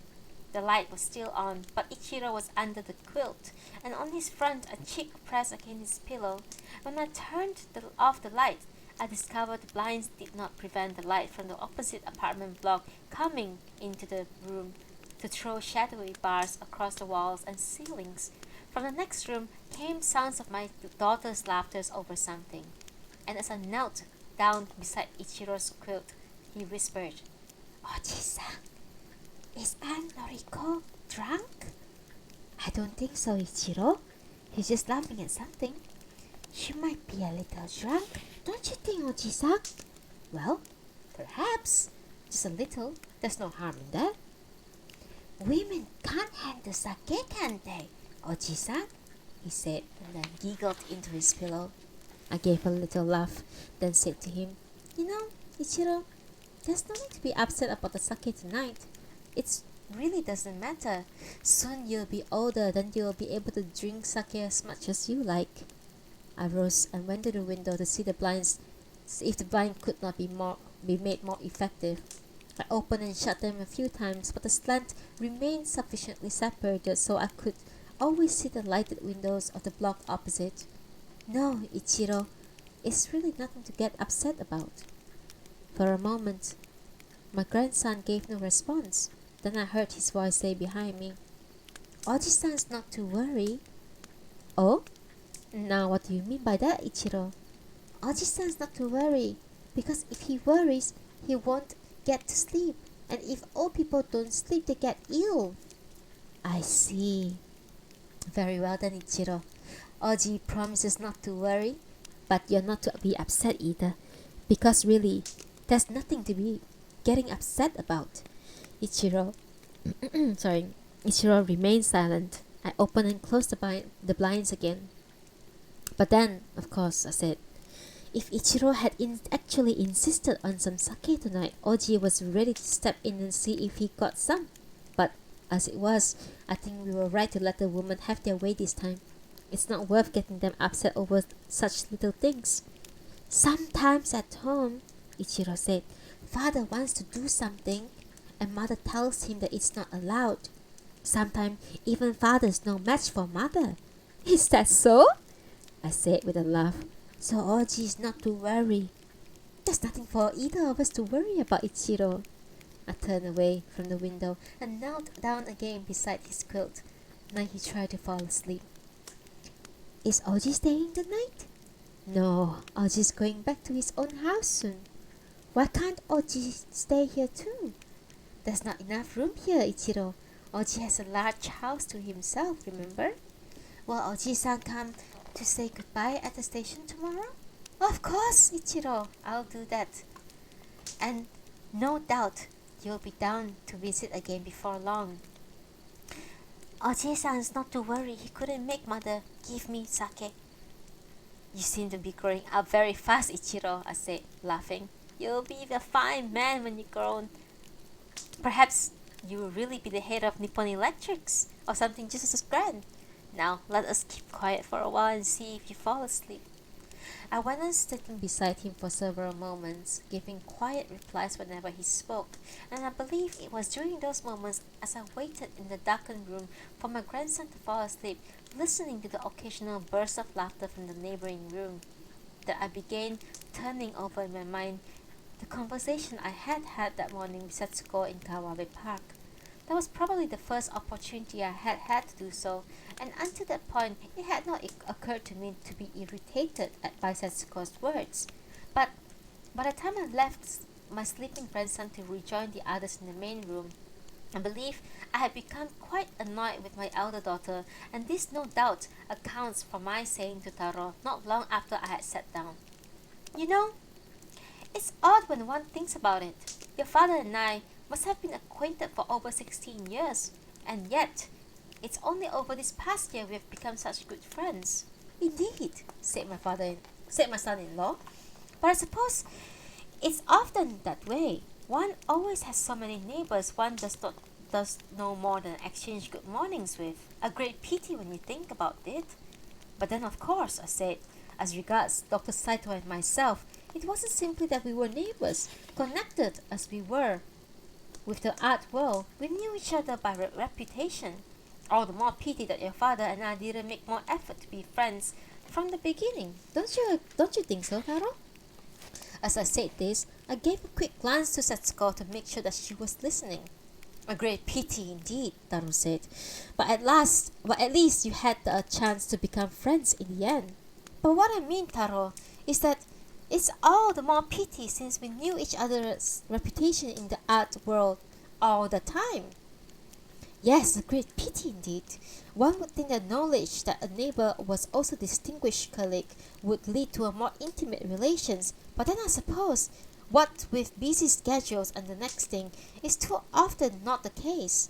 I glanced with some satisfaction towards Setsuko, but my daughter showed no sign of registering the significance of Taro's words. It is possible, of course, that she was not indeed understood, but was too proud to return my glance, confronted as she was with proof that she has been quite mistaken in making insinuation that morning at Kawabe Park. We had been walking down the wide central avenue of the park at an easy pace, admiring the autumnal trees lying on either side of us. We had been comparing our impressions on Noriko was taking in to a new life, and had agreed to that all appearances she was very happy indeed. "It's all very gratifying," as I was saying. "Her future was becoming a grave worry to me, but now everything looks so good for her. Taro is an admirable man. One could hardly have hoped for a better match." "It seems to think," Setsuko said with a smile, "it was only a year ago we were so worried about her." "It's all very gratifying. And you know, Setsuko, I'm grateful to you for your part in it all. You were a great support to your sister when things weren't going so well." "On the contrary, I could do so little, being so far away." "And of course," I said with a laugh, "it was you who warned me last year Precautionary steps, you remember that, Setsuko? As you see, I didn't ignore your advice. I'm sorry, father? What advice was this? Now, Setsuko, there's no need to be so tactful. I'm quite prepared now to acknowledge there's certain aspect to my career I have no cause to be proud of. Indeed, I acknowledged so much during the negotiation, just as you suggested. I'm sorry, I'm not at all clear what father is referring to. Noriko hasn't told you about the Miyai? Well, I made sure that evening there's no obstacles to her happiness on account of my career. I dare say I would have done so. I would have done so in any case, but I was nevertheless grateful for your advice last year. Forgive me, father, but I don't recall offering any advice last year. As for the matter of Miyai, however, Noriko indeed mentioned to me a number of times. Indeed, she wrote to me soon after the Miyai, expressing surprise at father's words about himself. I dare say she was surprised.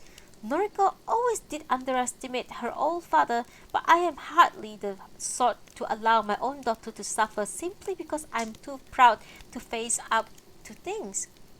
Noriko told me she was extremely puzzled by father's behavior that night.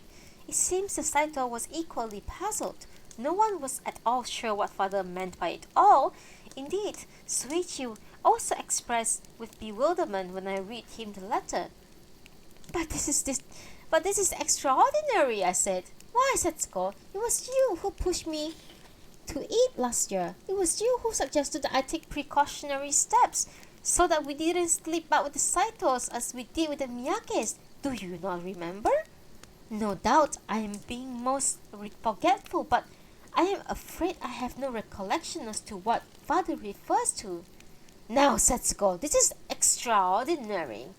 Setsuko suddenly stopped walking and exclaimed, How beautiful the maples look this time of the year. Indeed, I said. No doubt they'll look even better further into the autumn. So wonderful, my daughter said, smiling, and we began to walk again. Then she said, As a matter of fact, father, it so happened that last night we were discussing one or two things, and Taro-san happened to mention a conversation he had with you just last week. A conversation concerning a composer who had recently committed suicide. Yukio Naguchi? Ah, yes, I remember that conversation. Now let me see. I believe Taro was suggesting the man's suicide was pointless too. Taro-san was somewhat concerned father should be so interested in Mr. Naguchi's death. Indeed, it would seem father was drawing comparison between Mr. Naguchi's career to his own. We all felt concerned at this news. In fact, we have all been somewhat concerned lately that father is not becoming a little downhearted following his retirement. I laughed and said, You can put your mind at rest, Setsuko. I am not for one contemplating taking the sort of action Mr. Naguchi did. From what I understand, she continued, Mr. Naguchi's songs came to have enormous prevalence at every level of the war effort. There would be thus appear to have some substance to his wish that he should share responsibility along with the politicians and generals, but father is wrong to even begin thinking in such terms about himself. Father was, after all, a painter. Let me assure you, Setsuko, I wouldn't for a moment consider the sort of action Naguchi took, but that I am not too proud to see I was too a man of some influence, who used that influence towards a disastrous end. My daughter seemed to consider this for a moment, then she said, Forgive me, but it is perhaps important to see things in proper perspective. Father painted some splendid pictures, and was no doubt most influential amongst other painters, but father's work had hardly to do with these larger matters of which we are speaking. Father was simply a painter. He must stop believing that he has done some great wrong. Well, Setsuko, this is a very different advice from last year. That it seemed my career was a great liability. Forgive me, father, but I can only repeat I do not understand these references to the marriage negotiation last year. Indeed, it is some mystery to me why father's career should have been any particular reference to the negotiation. The Saitos, it seems, were certainly not concerned, and as we have said, they were very puzzled at father's behavior at the Nyai. This is quite astonishing, Setsuko. The situation was that Dr. Saito and I had been acquainted for a long time, and one of the city's most eminent art critics, he would have followed my career over the years and have been fully aware of its regrettable aspects. And it was therefore right and proper that I should make my attitude clear at the point in the proceedings. Indeed, I was quite confident Dr. Saito much appreciated my doing so. Forgive me, but it would appear from what Taro-san has said that Dr. Saito was never so familiar with father's career. Of course, he always knew father as a neighbor, but it would seem he was unaware that father was connected with the art world at all until last year when the negotiations began. You're quite wrong, Setsuko, I said with a laugh. Dr. Saito and I have known each other for many years. We often used to stop in the street and exchange news about the art world. No doubt then I am mistaken. Forgive me, but it is nevertheless important to stress that no one has ever considered father's past something to view with recrimination. One hopes that father will cease to think of himself in terms of men like that unfortunate composer. I did not persist in arguing with Setsuko, and I seem to recall we soon moved on to discussing more casual topics. However, there is surely no doubt that my daughter was in error over much of what she asserted that morning. For one thing, it is impossible that Dr. Saito could have been ignorant of my reputation as a painter for all those years. And when that evening after supper I contrived to get Taro to confirm this, I did so merely to make the point clear to Setsuko, for there was never any doubt in my mind. I have, for instance, the most vivid recollection of the sunny day some 16 years ago, when Dr. Saito first addressed me as I stood adjusting the fence outside my new house. A great honor to have an artist of your stature in our neighborhood, he had said, recognizing my name on the gatepost. I remember that meeting quite clearly, and there can be no doubt that Setsuko is mistaken. June 1950. Sip of water.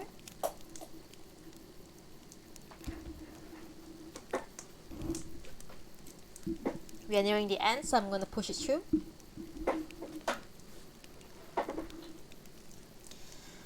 After receiving the news of Matsuda's death late yesterday morning, I made myself a light lunch, then went out for a little exercise. The day was pleasantly warm as I made my way down the hill. On reaching the river, I stepped up to the bridge of hesitation and looked around me. The sky was so clear blue. On the little way down bank, along where the new apartment blocks began, I could see two small boys playing with fishing poles at the water's edge. I watched them for some moment before turning over my mind the news about Matsuda. I had always meant to pay Matsuda further visits since re-establishing contact with him during Noriko's marriage negotiation, but in fact had not managed to get out of Arakawa again until just a month ago or so. I had gone on sheer impulse, having no idea at the time he was so near his end. Perhaps Matsuda would have died a little happier having shared his thoughts with me that afternoon. On my arrival at his house, Miss Suzuki had recognized me instantly and showed me in with some excitement. The way she did this seems to suggest Matsuda had not had many callers since my visit 18 months earlier. He's much stronger than the last time you were here, she said happily. I was shown into the reception room, and a few moments later, Matsuda came in unaided, dressed in loose kimono. He was clearly glad to see me again, and for some moments we talked of small matters and of mutual acquaintances.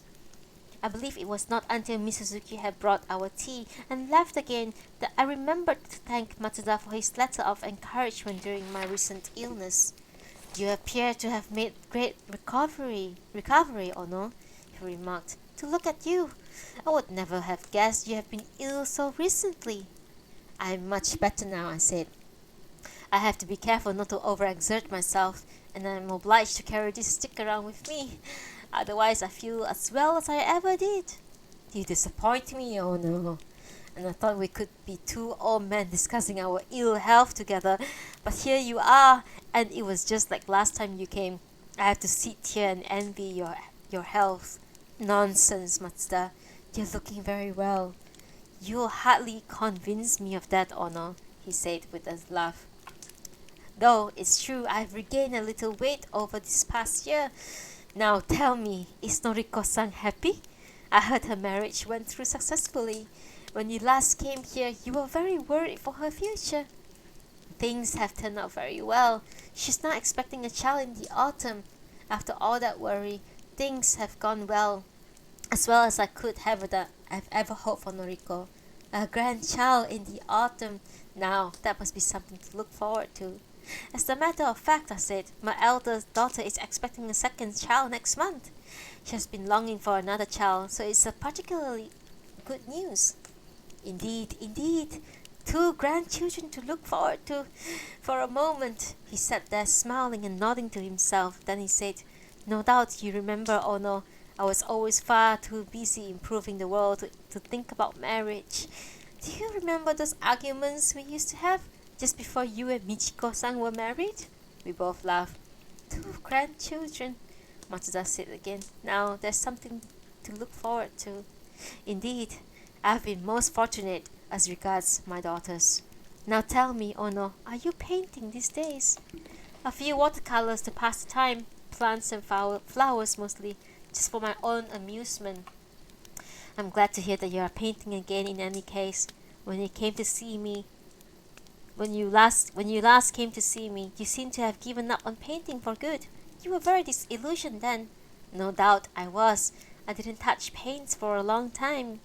Yes, Ono, you seem very disillusioned. Then he looked at me with a smile and said, but then of course, you wanted so badly to make grand contribution. I returned his smile saying, but so did you, Matsuda. Your goals were no less grand. It was you, after all, who composed the manifesto for our China Crisis campaign. Those were hardly the modest of aspirations. We both laughed again and he said, no doubt you remember, Ono, how I used to call you naive, how I used to tease you for your narrow artist perspective. You used to get so angry with me. Well, it seems in the end neither of us had a broad enough view. I suppose that's right. But if we had seen things a little more clearly, then the likes of you and me, Matsuda, who knows? We may have done some real good. We had so much energy and courage once. Indeed, we must have plenty of both to conduct something like New Japan campaign. Do you remember? Indeed. There were some powerful forces set against us then. We might easily have lost our nerves. I suppose we must have been very determined, Ono. But then, I, for one, never saw things too clearly. A narrow artist perspective, as you say. Why, even now, I find it hard to think of the world extending much beyond this city. These days, Matsuda said, I find it hard to think of the world extending beyond my own garden. So perhaps you're the one with the wider perspective now, Ono. We laughed together once more. Then Matsuda took a sip from his teacup. But there's no need to blame ourselves unduly, he said. We at least acted on what we believed and did our utmost. It was just at the end we turned out to be ordinary men with no special gifts of insight. It was simply our misfortune to have been ordinary men during such times. Matsuda's earlier reference to his garden had drawn my attention to that direction. It was a mild spring afternoon, and Miss Suzuki had left a screen partially open. So from that where I sat, I could see the sun reflected brightly on the polished veranda. A soft breeze was coming into the room, and with its faint odor of smoke, I rose to my feet and went over to the screen. The smell of burning still makes me uneasy, I remarked. It's not so long ago it meant bombings and fire. I went on gazing out on the garden for a moment, then added, next month, it will be 5 years since Michiko died. Matsuda remained silent for a while. Then I heard him say behind me, "These days, the smell of burning usually means my neighbor is clearing his garden." Somehow, somewhere within the house, a clock began to chime. "It's time to feed the carp," Matsuda said. You know, I had to argue with Miss Suzuki for a long time before she would allow me to start feeding the carps again. I used to do it regularly, but then a few months ago, I tripped on one of those stepping stones and I had to argue with her for a long time after that. Matsuda rose to his feet and putting on some straw sandals left out on the veranda, we stepped down into the garden. The pond lay amid sunshine at the far end of the garden, and we proceeded with care along the stepping stones that ran across the smooth mounds of moss.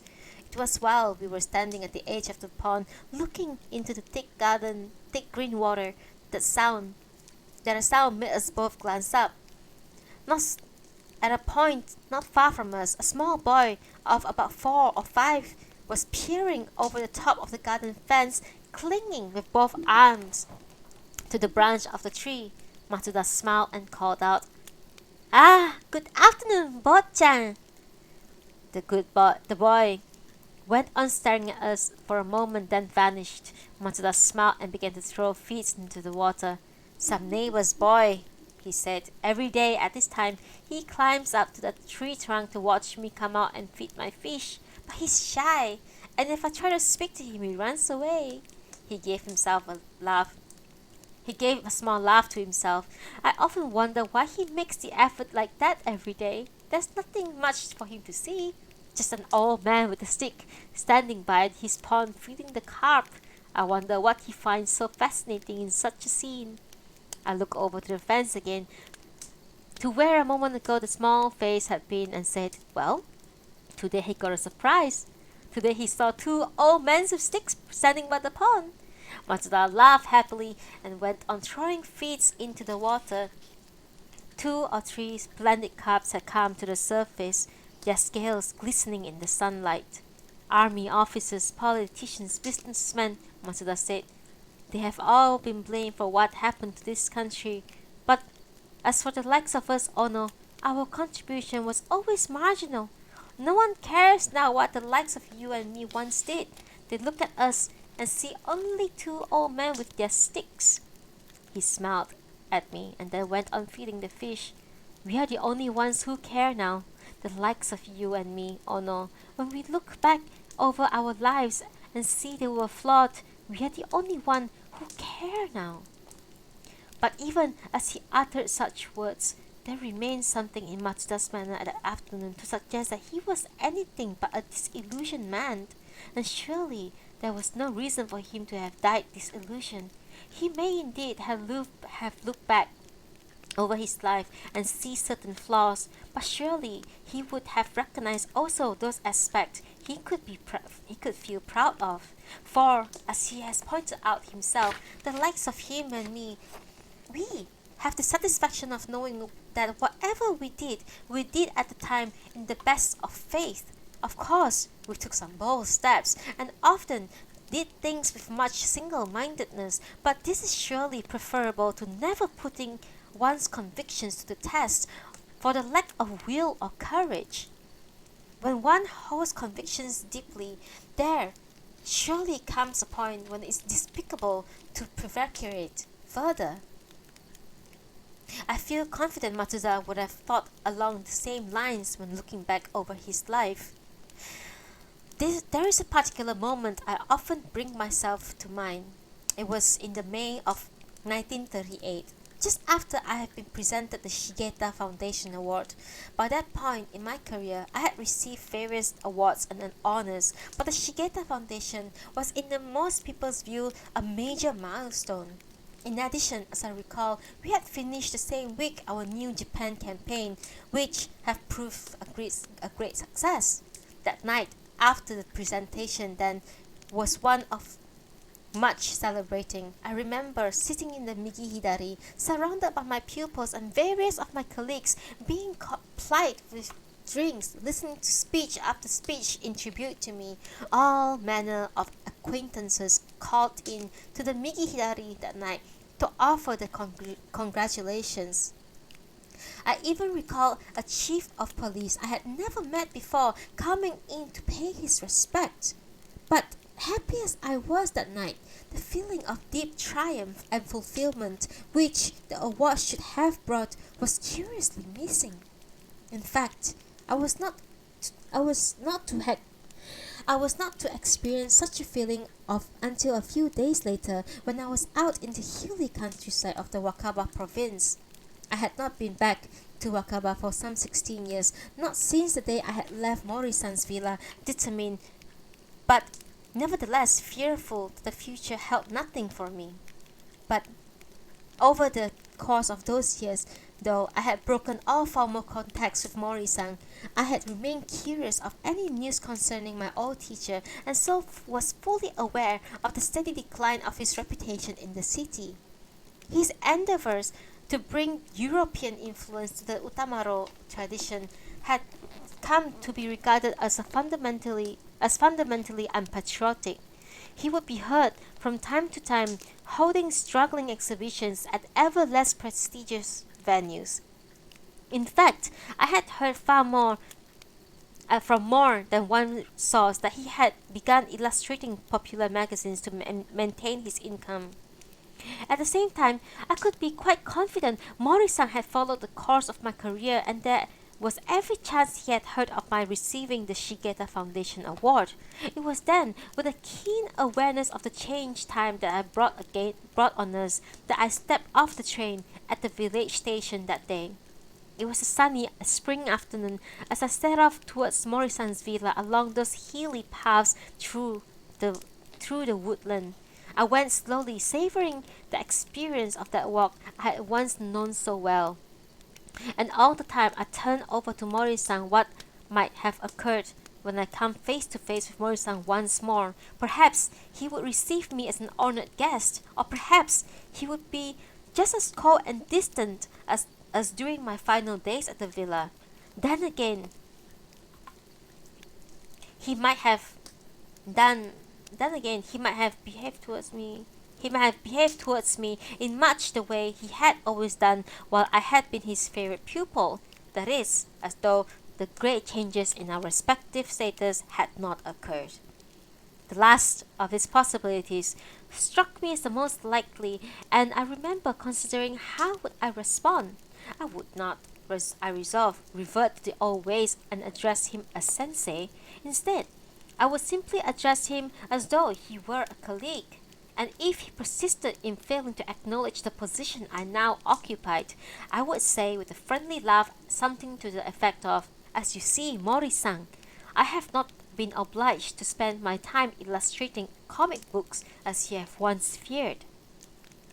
In time I found myself at the spot at the high mountain path that gave a fine view of the villa, standing amongst trees in the hollow below.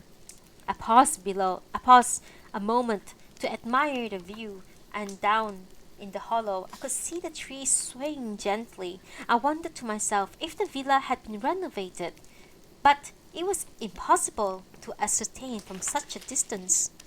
After a while, I seated myself amidst the wild grass growing along the ridge and went on gazing at Mori-san's villa. I had brought some oranges at the stall by the village station, and taking these from my kerchief, I began to eat them one by one.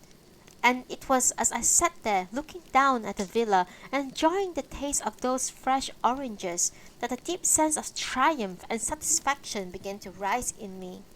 It is hard to describe the feeling, for it was quite different from the sort of elation one feels from smaller triumph, and as I say, quite different from anything I had experienced during the celebrations at the Migi Hidari.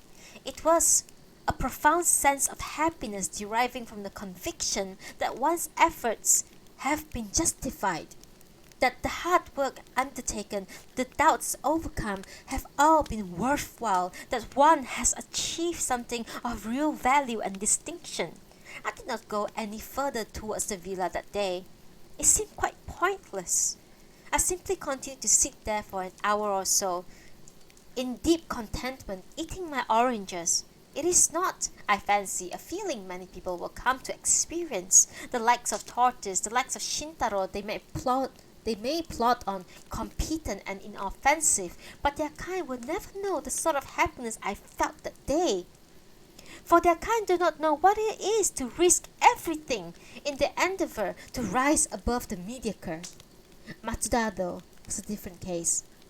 Although he and I often quarreled, our approaches to life were identical, and I am confident he would have been able to look back on one or two such moments. Indeed, I am sure he was thinking along these lines when he said to me the last time we spoke, a gentle smile on his face. We, at least, acted on what we believed and did our utmost. For however one may come in later years to reassess one's achievement, it is always a consolation to know that one's life contained a moment or two of real satisfaction, such as I experienced that day up on that high mountain path. Yesterday morning, after standing on the bridge of hesitation for some moments thinking about Matsuda, I walked on to where our pleasure district used to be, the area now been rebuilt and has become quite unrecognizable. The narrow little street that once ran through the center of the district, crowded with people, and the cloth banner of the various establishments has now been replaced by wide concrete road along which heavy trucks come and go all day. Where Mrs. Kawakami stood, there is now a glass-fronted office building 4 stories high. Neighboring it are far more such large buildings, and during the day, no one can see office workers, delivery men, messengers, all moving busily in and out of them. There are no bars now until one reaches Furukawa, and here and there one may recognize a piece of fencing or else a tree left over from the old days, looking oddly incongruous in its new setting. Where the Migi Hidari once stood is now a front yard for a group of officers set back from the road. Some of the senior employees leave their cars in this yard, but it is for the most part a clear space of tarmac with a few young trees planted at various points. At the front of this yard, facing the road, there is a bench of the sort one may find in a park. For whose benefit it has been placed there I do not know, for I have never seen any of these busy people ever stopping to relax on it. But it is my fancy that the bench occupies a spot very close to where our old table in the Migi Hidari would have been situated, and I have taken at times to sitting on it. It may well not be a public bench, but then it is close to the pavement, and no one has ever objected to my sitting there. Yesterday morning, with the sun shining pleasantly, I sat down on it again and remained there for a while, observing the activities around me. It must have been approaching the lunch hour by then, for across the road I could see a group of employees in their bright white shirt sleeves emerging from the glass-fronted building where Mrs. Kawakami's used to be. And as I watched, I was struck by how full of optimism and enthusiasm these young people were. At one point, 2 men leaving the building stopped to talk with the third, who was on his way in. They stood on the doorstep of that glass-fronted building, laughing together in the sunshine.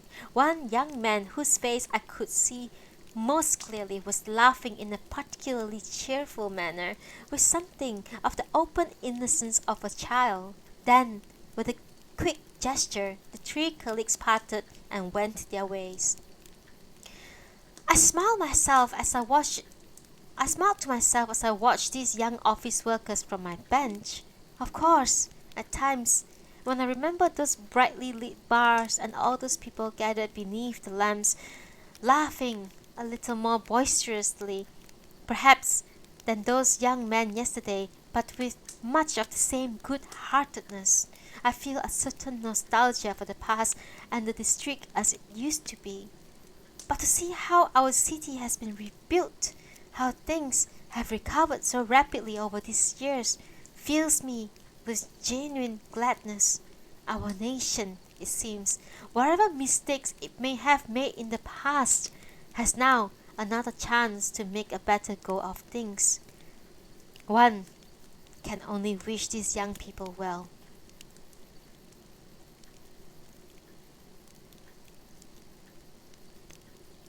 And that is the end of An Artist of the Floating World.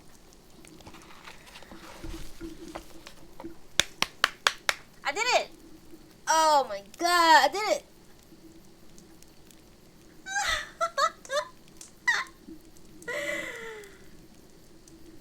That is the end of Kazuo Ishiguro's An Artist of the Floating World. Thank you so much for being here with me. Thank you so much for listening to me read this book. Thank you so much to Chicken Nugget. And thank you so much to Illuminate Rin for staying here. Listen to me finish the book.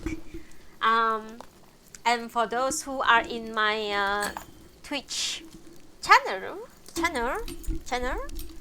right now, who are still listening, thank you so much for your interest in the book. Think it's a great book. I would say it's a great book. Very nostalgically written. Very imaginative because it's written by a man who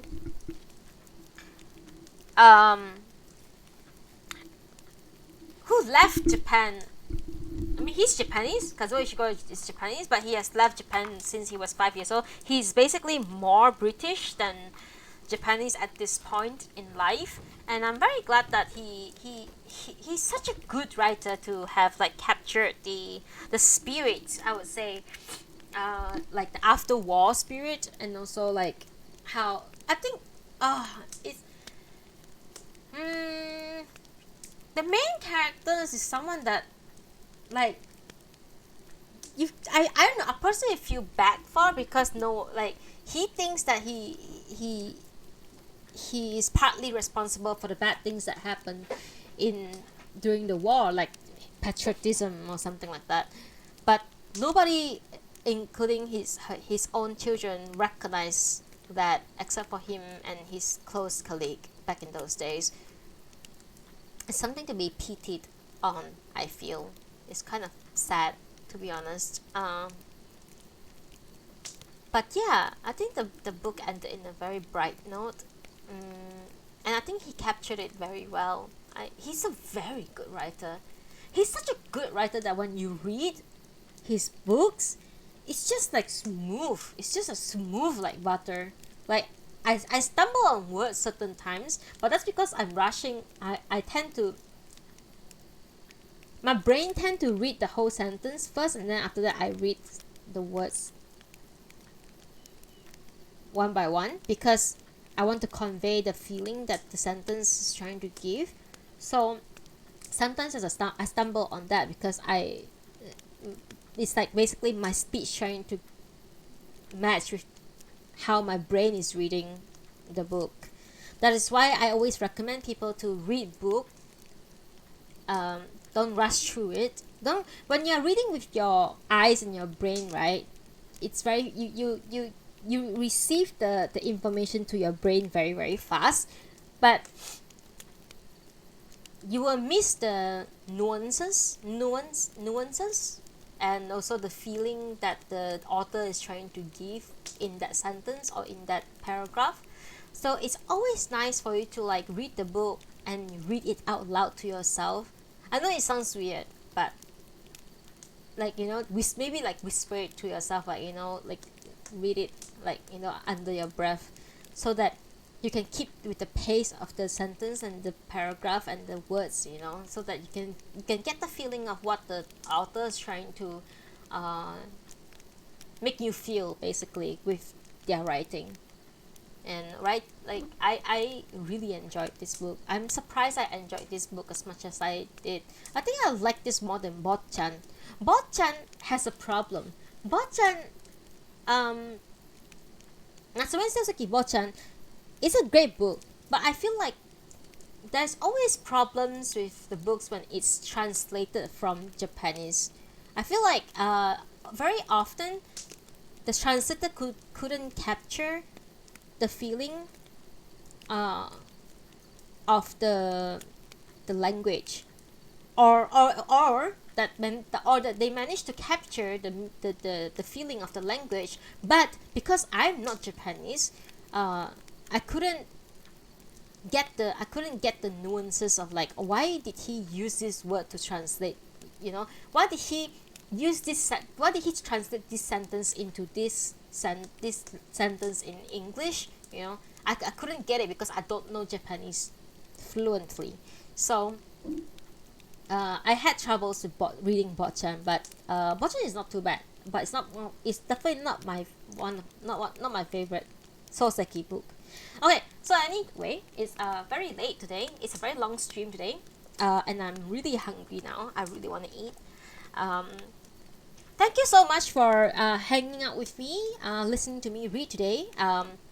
Thank you so much for being here with me.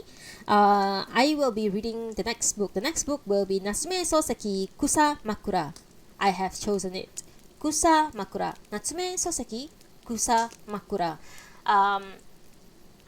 I cannot promise if I will be reading it on Wednesday, but I highly likely will read it on Wednesday, this coming Wednesday. But I might skip Wednesday and then I'll read it on Friday. I cannot promise you. But please follow me on Twitter. Join my Discord. I always announce and alert people when I go live. I always do posters to announce my next reading. So you will preemptively get, know that I will be reading, what I will be reading, or when I will be reading next. So follow me on Twitter. Twitter is the most important. Oh yes, thank you, Ando, for staying until the end. I mean, you were gone for a while, but thank you for coming back. Enjoy. Yeah, everyone. If you guys have not eaten lunch yet, go and eat your lunch. Once again, I don't want to be too long-winded. Thank you so much for being here with me today. I really appreciate it, and I'll see you on the next reading. Next reading, we will be reading Natsume Soseki's Kusa Makura. Kusa Makura. ありがとうございました。Oh, thank you so much, Flynn. Popping out of nowhere, Flynn. Oh, static. Okay. Oh, thank you so much. Thank you so much for listening.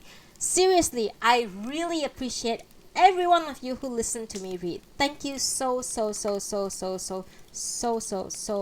So much. Seriously, so much. Thank you so much. Thank you so much. And I shall leave you guys with my favorite song of the world, in the world.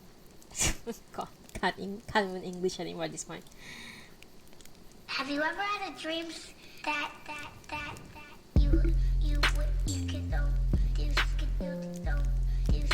want to do. Bye bye.